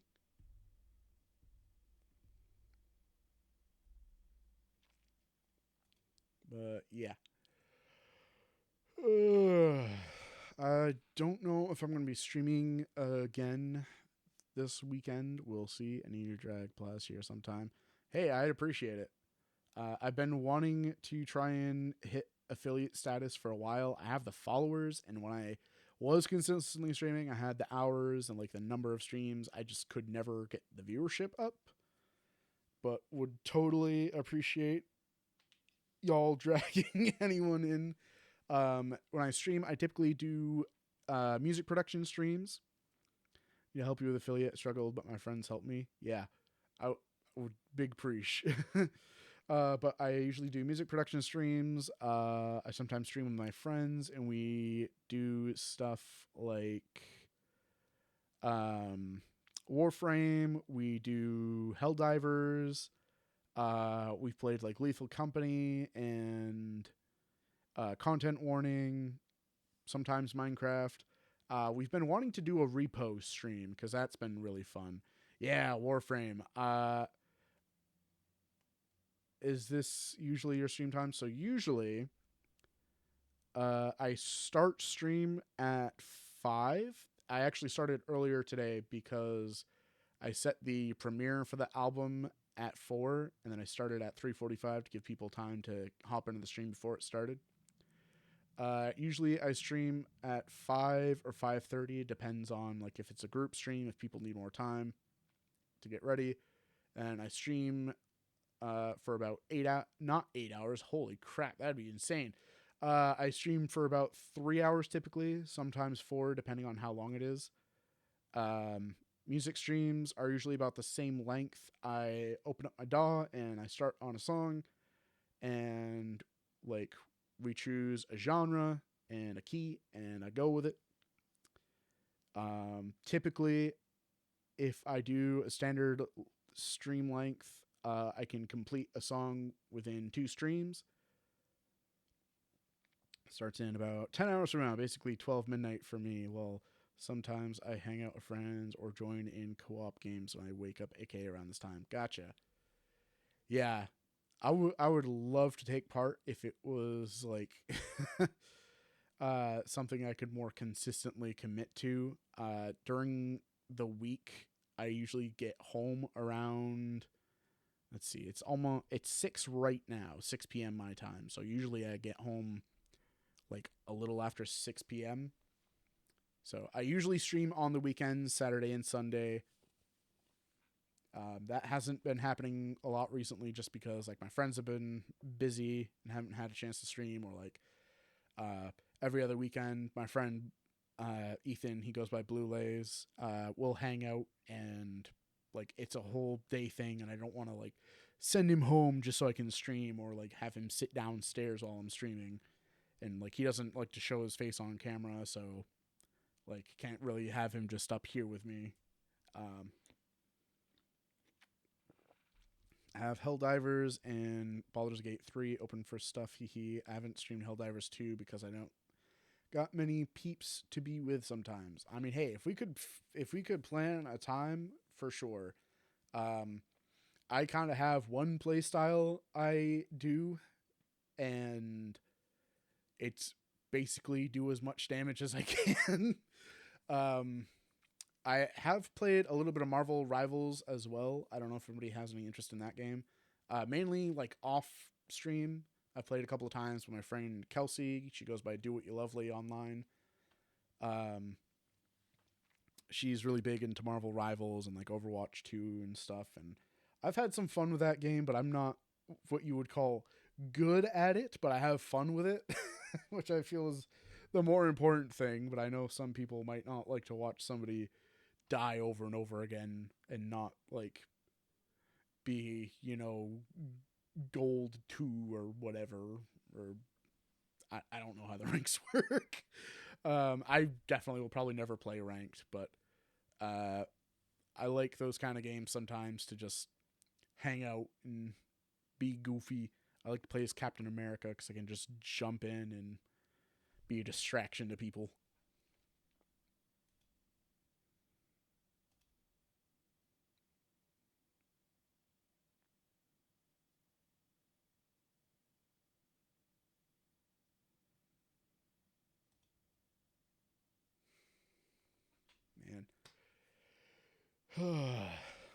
Man, it's been good to just hang and yap. I haven't done that in a while. I have Monster Hunter Wilds, that's crossplay. Baldur's Gate Patch 8 is crossplay too.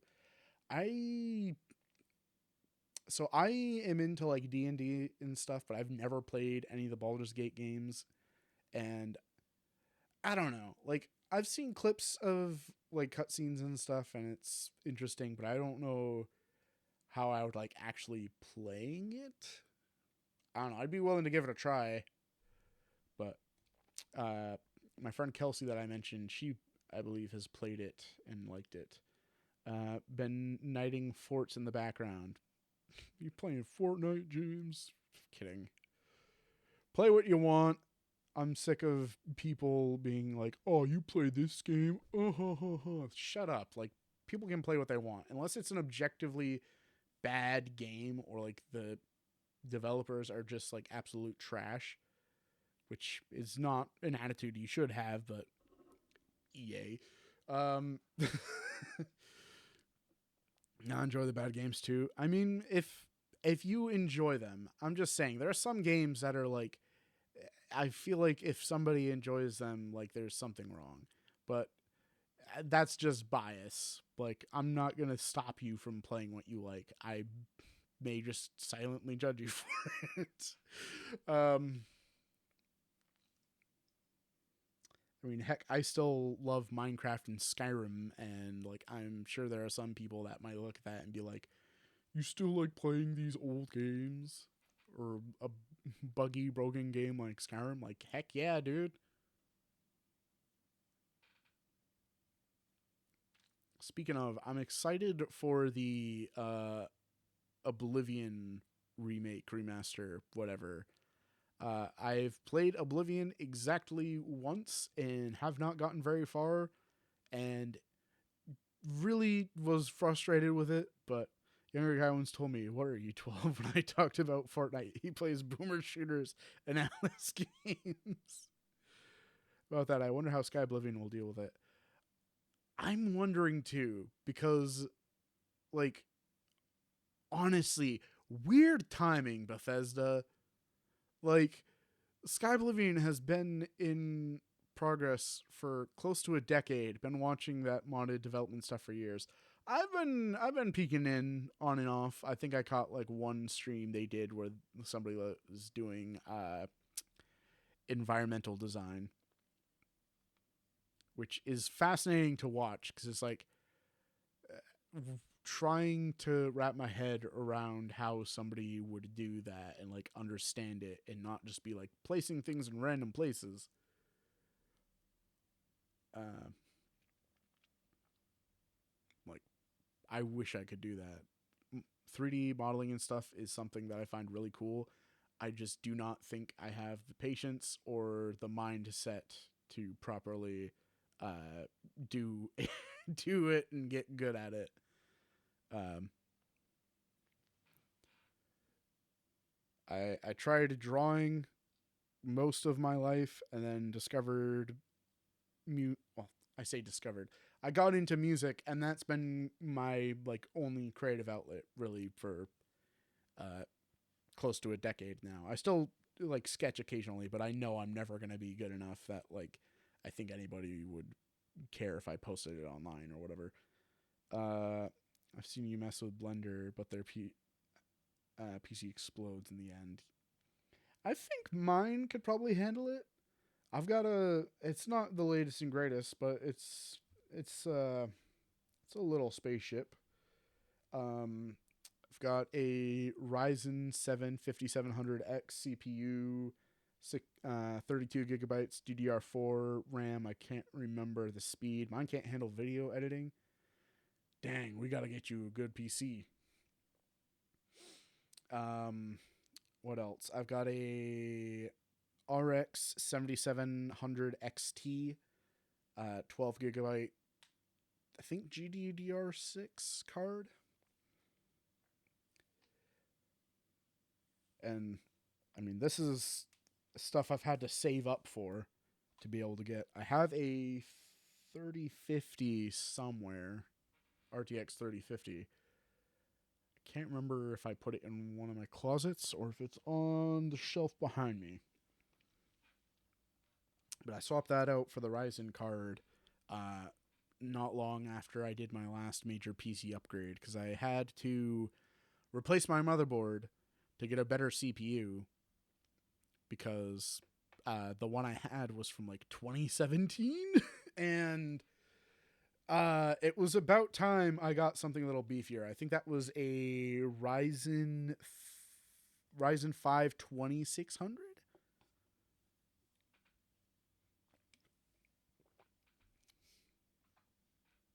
I mean, heck, when I first built this, my toaster is on fire again.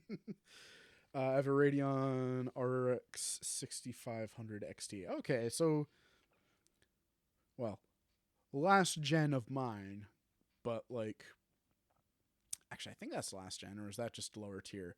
We'll get you that PC, lol. Dude, my friend Plague Mask, he does 3D modeling and stuff. I mentioned him earlier. Really great work. Dude is working on his laptop right now because his main computer's drive croaked, I believe. And like he's still working. He's still doing modeling, but like he has to give his laptop uh, a break every so often. My last computer's HDD died. Yeah.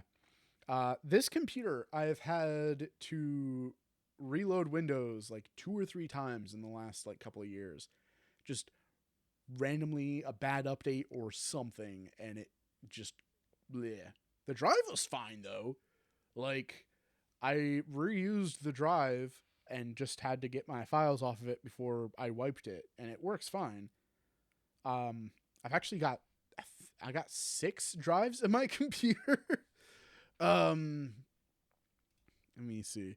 I've got 2 NVMe's. I've got 2 uh 1 terabyte Western Digital black hard disk drives, and then I've got an external hard disk drive and an internal SSD. Well, Windows do be Windows. Like, what the heck keeps annoying me? Yeah, I am dreading the ever approaching doom of Windows 11 because Windows 10 is going to be end of life in October, which means no more updates, no feature or security or anything like that, which means it's going to be a really bad idea to keep using unless you decide to fork over money to Microsoft to get updates because they're going to make you pay for it, which I'm not down for at all. So, yeah, probably not going to be doing that. October, huh? I don't even know what I'm using half the time, Lamo. Why did I say it like that? I've never pronounced it like that before. But yeah, uh, either Windows 11 or I'm gonna have to get really comfortable with Linux. Um, which my friend Luna is big on Linux. She said she would help me with switching over to it. Just haven't really had a chance to check it out. I just hate the way 11 looks and works, and I don't want to switch to it, but I'm going to have to because it's like the most compatible thing, and Linux can be weird with the distros. Sometimes they're not compatible with certain things, or like they have weird, funky little things. Like my friend Luna has switched distros, I think, 3 times now. So it's it'd be a big switch. And then I'd have to try and find ways to get some things to work. Well, I don't know for sure what might not be compatible or whatever. Like I think my music program should still work, but I have no idea. Um but also like gaming is weird on Linux because some game devs treat Linux users as hackers because uh, they can't install their anti cheat on your device. So they're like, well, screw you. You can't play my game. And it's like, but why though? Why do you need to be able to invade my computer?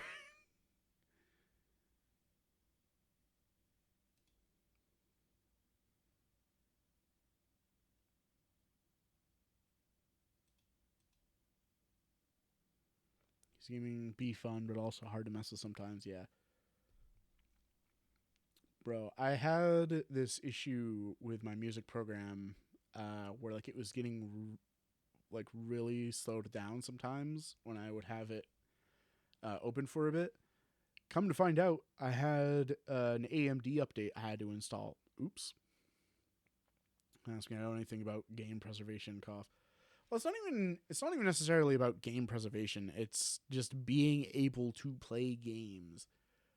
Like if you don't have a PC or have like only specific games you play that Linux doesn't hate or isn't hated by, um, like if you are like a pure Mac user, gaming is like non-existent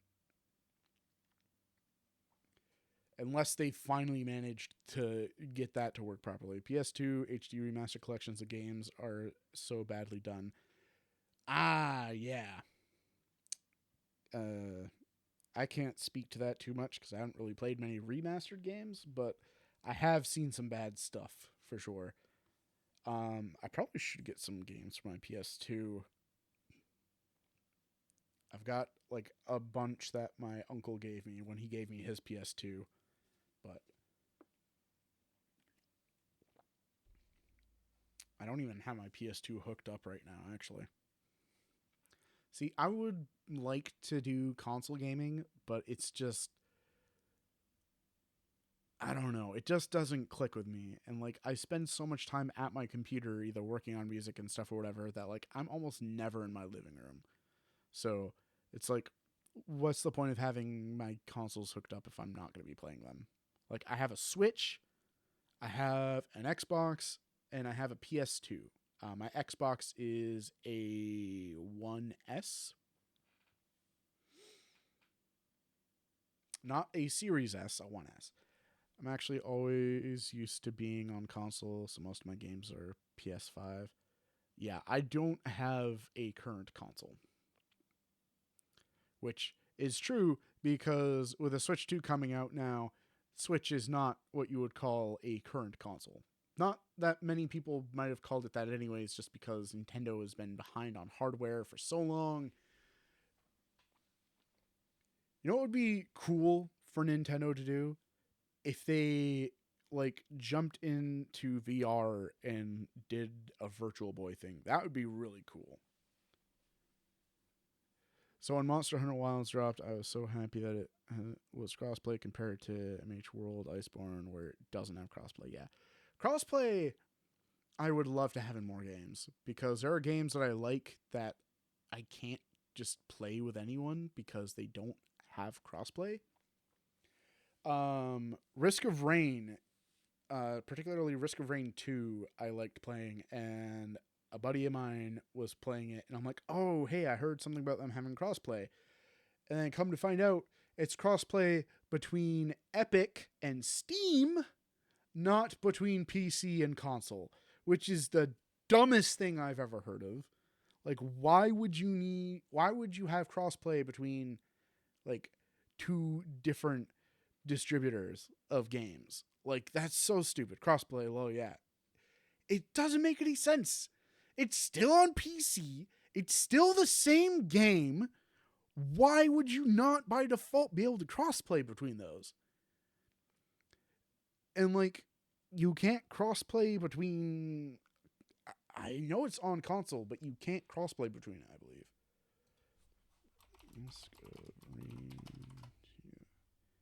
Yeah, it's on PS5, PS4, Nintendo Switch, Xbox One, Xbox Series X and S.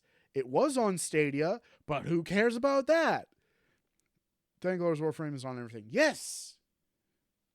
Because you can play it with anybody. Deep Rock Galactic is a game that I really enjoy.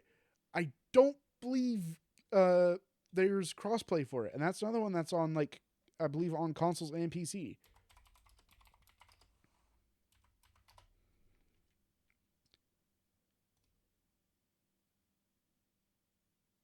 Okay, it's on PlayStation and Windows, which is weird that it's not on Xbox, but still. Deep Rock Galactic, it's not crossplay. If it if it is, I've never known it. Because that was one that I think I tried to crossplay with somebody and it didn't work. Deep Rock Galactic crossplay. Googling live. Here we go. What? Okay, so according to this, it has crossplay, but it's not universal. If you buy it through the Windows Store, you can play it on Xbox and PC. And that's it. So you can get it on PlayStation, apparently. There's no crossplay for it, which is stupid. And in order to crossplay between Xbox and PC, you have to have bought it on the Windows Store with your Microsoft account. Or no, sorry. If you play on PC, you have to have bought it from the Windows Store in order to play with Xbox. So they make it a Microsoft only thing. So if you bought it on Steam, that doesn't count. Why? How hard is it to make crossplay work across platforms? I am not a developer. I have no coding experience whatsoever. So I literally don't know. But it's like, why do some games work with it? Some games have it, and others not. Because, like, how difficult could it really be in the actual scale of, like, game development? Like, bruh. These game companies, man, they make me wonder. Hmm. This kind of turned into a ramble stream, but you know what? Let's go with it. I can't can always cut it down anyways. Oh yeah, I wanted to mention this and I completely forgot about it when we were still like in the music part of the stream. So the last song on the album is called Palms in the City. And it is the only song in the full album video that got a copyright claim. I'm currently disputing it because it is super dumb. I cannot find the artist that it claims it's from or the song that it claims it's from. And the fact that it's been a day and it hasn't been removed tells me I'm probably going to have to wait the 30 days for YouTube to remove it automatically. Funny thing though, I uploaded all of the songs individually to my channel. And guess what? There's no copyright claim on the video of just that song. So how does this song, as a part of an almost hour-long video, get copyright claimed, but the song by itself does not? Like, what?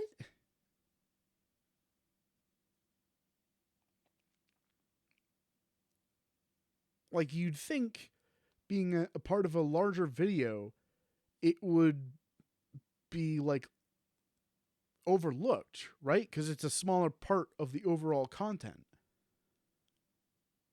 I don't know. It's so dumb to me. Like, YouTube's copyright is kind of weird.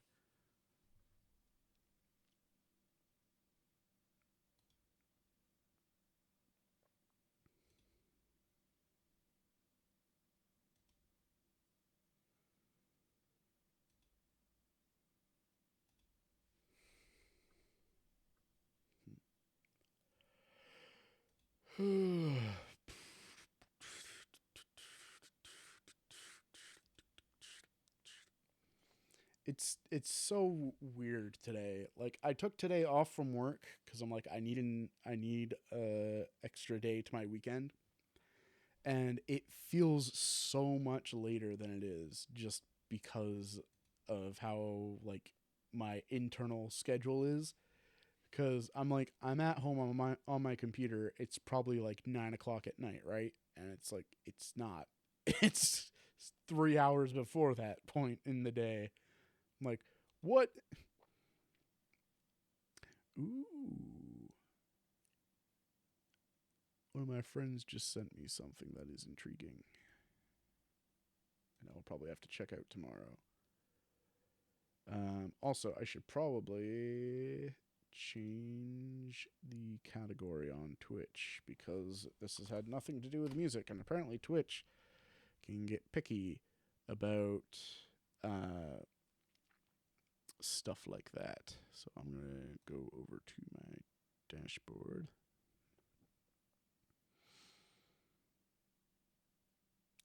Content.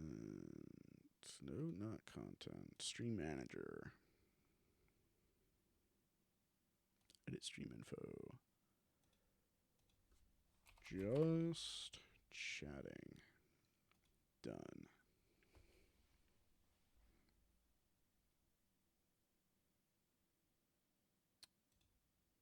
Anyhow, how's life, everybody?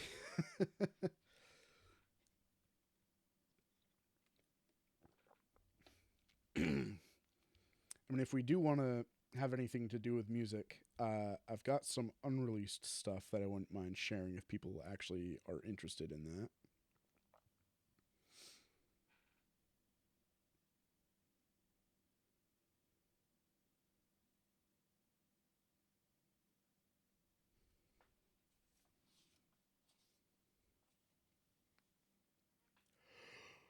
Hmm.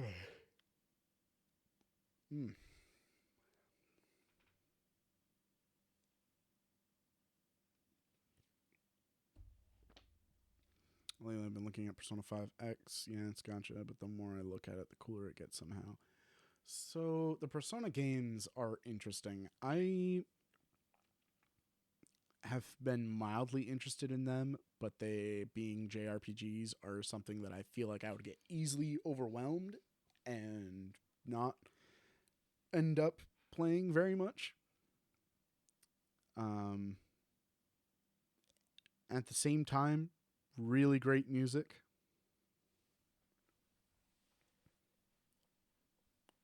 A level I would aspire but probably never hope to actually reach.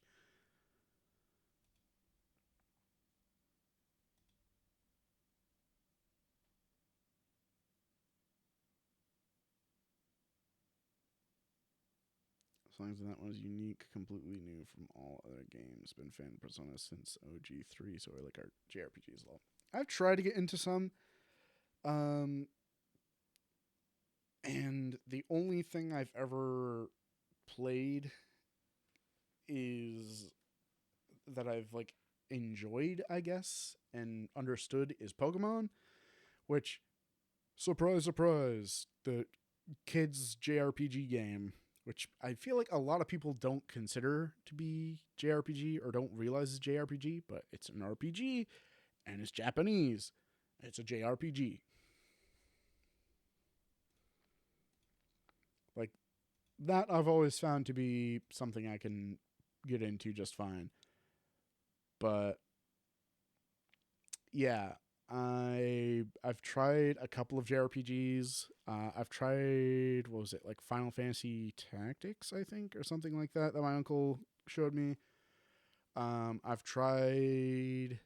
There was one that was like a Jeanne d'Arc or Joan of Arc JRPG.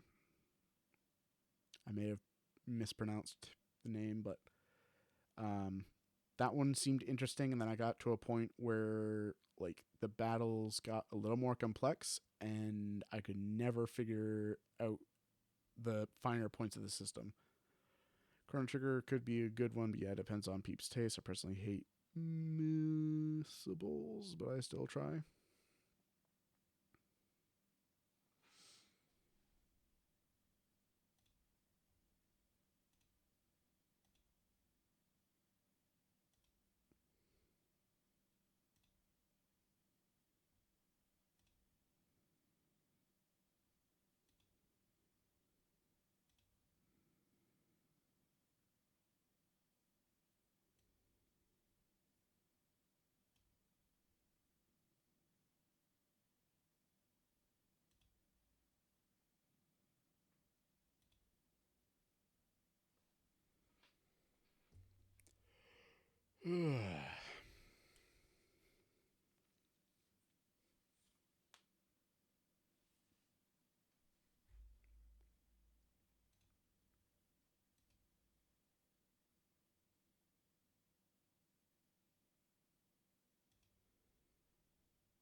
Oh, a game that I was enjoying until I wasn't was Jedi Survivor. That one was kind of cool. But last time I tried playing it, I booted up the game, I step out of my ship, and my graphics card is at 96% and running at like 60 degrees Celsius. I'm like, what the heck?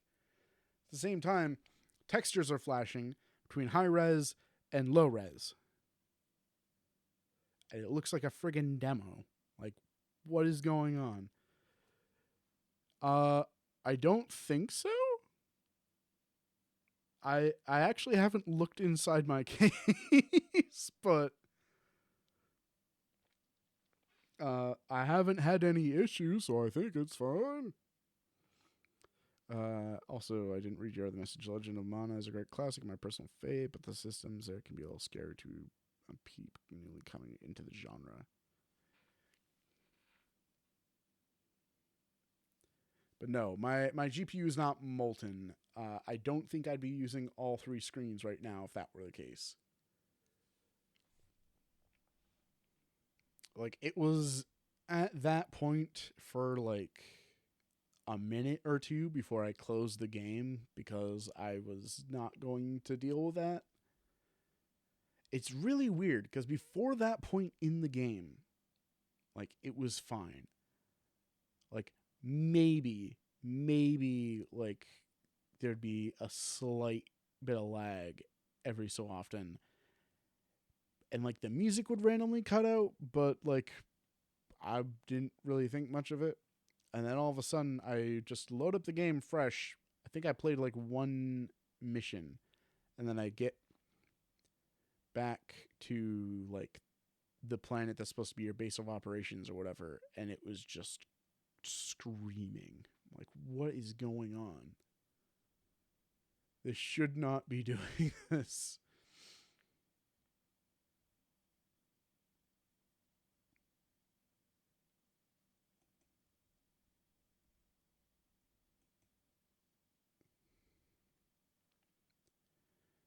Man, I've got a lot of games that I haven't played that I probably should.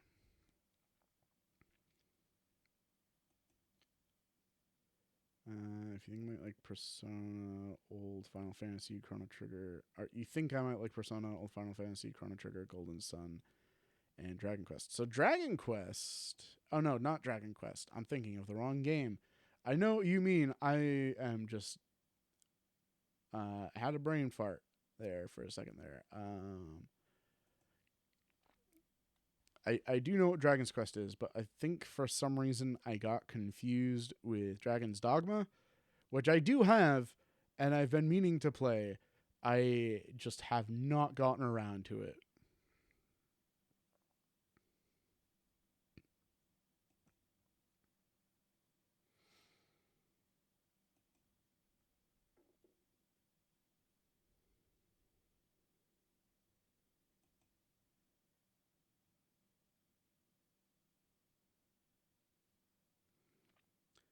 Dragon's Dogma, me and my big bro went all the way to Dark Arisen Endgame a few times. Yeah, I think that's the one. I think I got Dark Arisen.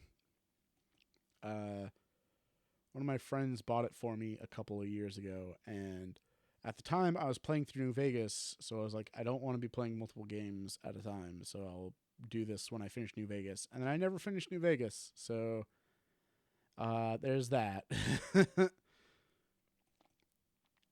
um, I'm at the point where I could probably just finish the game, but I also wanted to do the DLC. But also, I had like a couple of quests going on, and I wanted to finish those first, and I just have not gotten around to actually opening the game and playing again.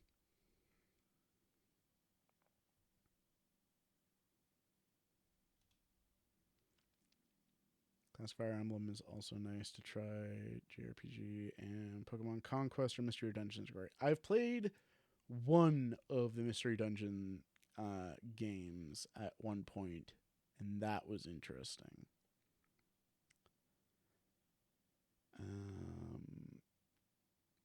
Don't remember for the life of me which one it was.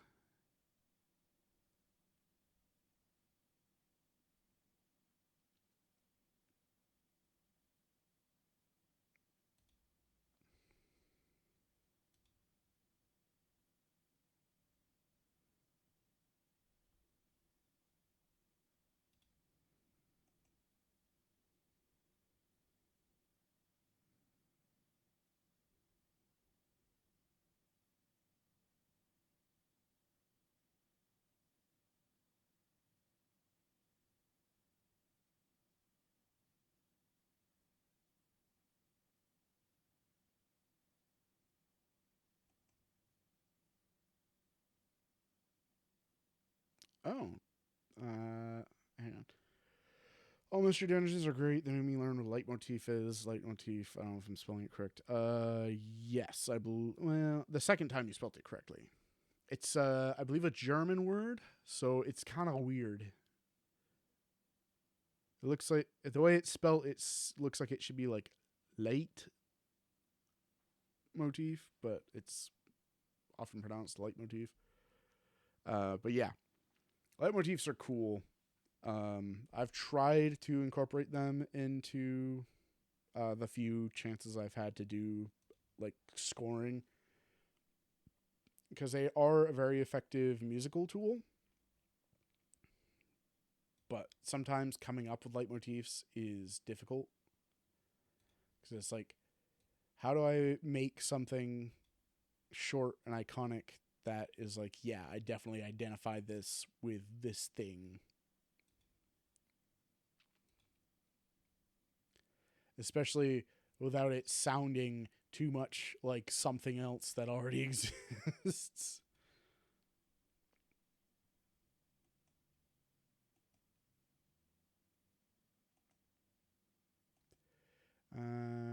Baldur's Gate 3 has a unique song that is used a lot but has different meanings.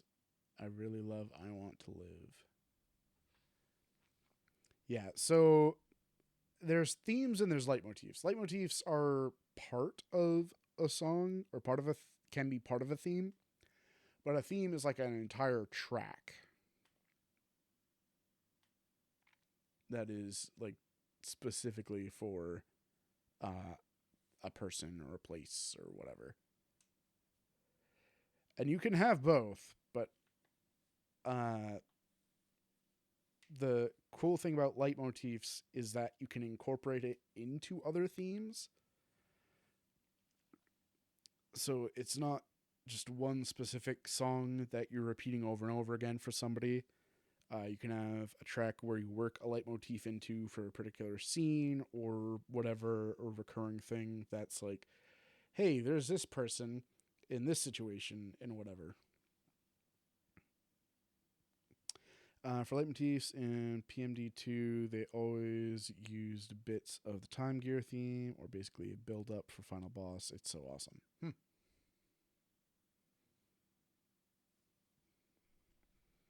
Cool. There was what's his name? Ugh. There was a YouTuber I watched for a while, who did a lot of like musical analysis stuff, and I can't remember his name.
Here we go. Sideways was his name. He did a lot of videos about musical analysis and stuff, and he was someone that I learned about leitmotifs and like a bunch of other musical turns and techniques and stuff from. And he just stopped making content like 3 years ago and hasn't come back since. I did find his Twitter a little while ago, and I think all he does really is like repost now, which is kind of a shame because his content was really enjoyable. But like, apparently, he was doing a really big video on the High School Musical trilogy, and something weird happened with that, and a bunch of other contributing factors, and he just like basically quit, kind of, or went on indefinite hiatus, which is a fancy way of saying I'm quitting, but I'm not going to say it.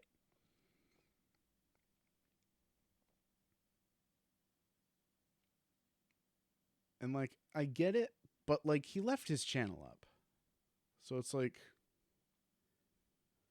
did you really quit if you didn't just like scrap everything? I mean, I can understand why he might leave his videos up, but it's like, I don't know.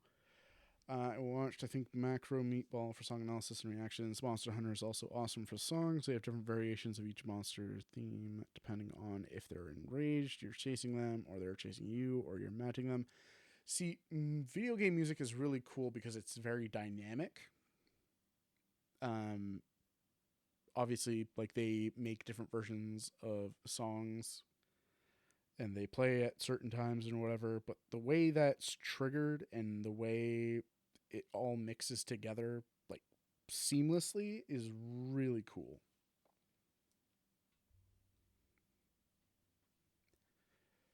And that's part of the reason I would love to do like video game music, but it's not something you're typically just approached about as like, "Hey, I like your music. You want to work on my game?"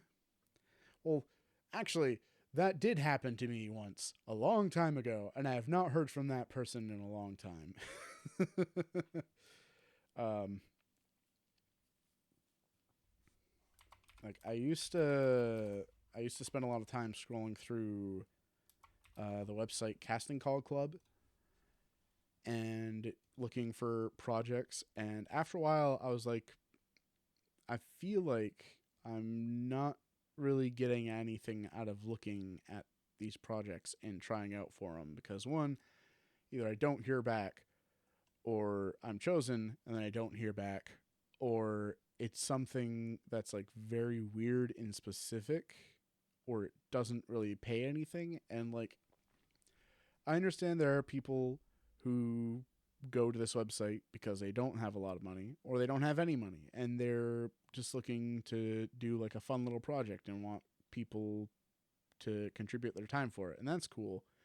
But if I am, if somebody's gonna be like, hey, I want you for my project, I'm gonna be like, cool, listen, uh, if I'm going to invest my time into this, exposure isn't exactly going to cut it. It's like I am an adult with a mortgage and a car payment and pending medical bills.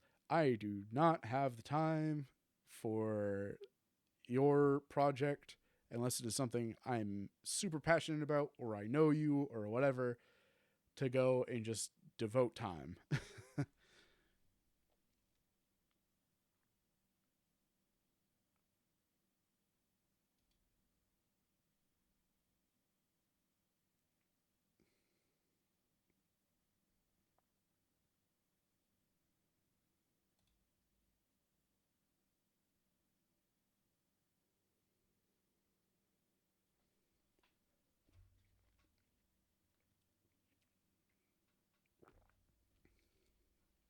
All right. Well, I am thinking about uh, ending stream. But before I do, for the people who are still here, even after the initial purpose of the stream, I want to share with you something that I've only shown a few people. This has to do with the other music project I mentioned that I want to do this year. No,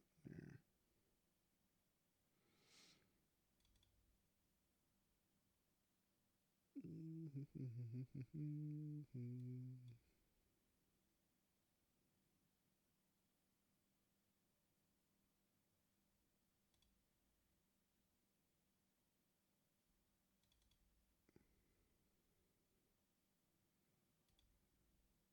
All right, here we go.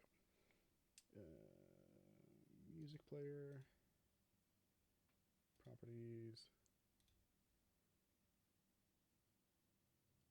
media player. All right. So this is going to be the last thing, and I'm going to end stream. But I wanted to share with y'all uh, a song that is going to be part of a project to be released later this year, hopefully in a couple of months, if I can get the other songs put together for it.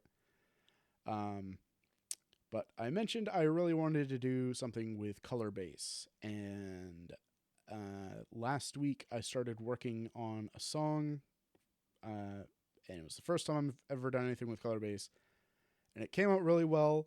And the people that I've shown it to have really liked it. They said they really like the production. They don't have like any like major feedback or anything. Like it sounds good as it is, which is huge for me because often when I'm working on stuff and I show people, they're like, "Oh, it sounds good," and that's it, or they're like, well, here's these things, and then I'm like trying to understand like why they don't think it sounds good the way it is, and like what I can do to fix it and whatever, which is fine. But it's just some people aren't the best at explaining things, and that can be a little frustrating. But here is the song. Hopefully, you can hear it well, and I'm just going to let it play. So here is my song, Think About Hue. It's a color joke.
Started it again. But that is one of my songs I am very excited to release in the coming months. I have other stuff uh, that will be coming as well once it's been a little bit since this album came out, just because I want to space things out. But hope you guys enjoyed that preview or whatever of this song before it comes out. Really enjoyed it. Glad you did, Cube. I really enjoyed making it, and I am looking forward to making more music like it. Hopefully, if I can. JV does as well, even if she's timed out. She timed out. Oh no! Dang. I don't know how she would have gotten timed out, but um, unless you're not referring to the chat. But anyways, thank you all for sticking around. I auto mod probably. Huh. What, from like talking too much? That'd be weird. Um I'll have to check my settings if that's the case. But thank you all for sticking around and hanging out and just chatting with me. It's fun to do streams like this sometimes and just hang out and talk about things, games and music and all this different stuff. I think I know why, but I say. Oh no! Did you say something that got flagged? Dang.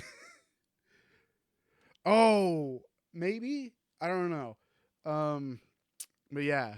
Hope to see y'all in a stream again soon. I don't know about this weekend, but what with Easter and stuff going on, but hopefully next weekend for sure.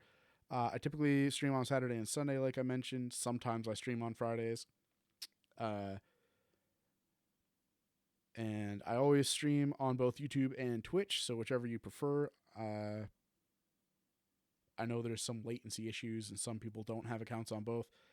Thank you, Paradox Demos. Enjoyable. Can't wait to hang around in the future. Yeah, hopefully y'all can catch a music production stream or like a gaming stream or something. Like I mentioned before, I have an archive channel with almost all my previous streams. I think there's one that I lost like really early on, and there's a few from a few months ago that I never got around to uploading, which I'll probably do this weekend, including this one. So if you want to watch back through it for whatever reason, feel free. Stream Saturdays and Sundays, 5:30 or 5 p.m. or 5:30 p.m. EST.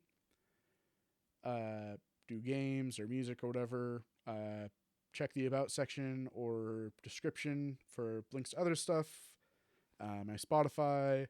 I have a merch store, but I'm planning on switching it over to a different place because Teespring is a little bleh.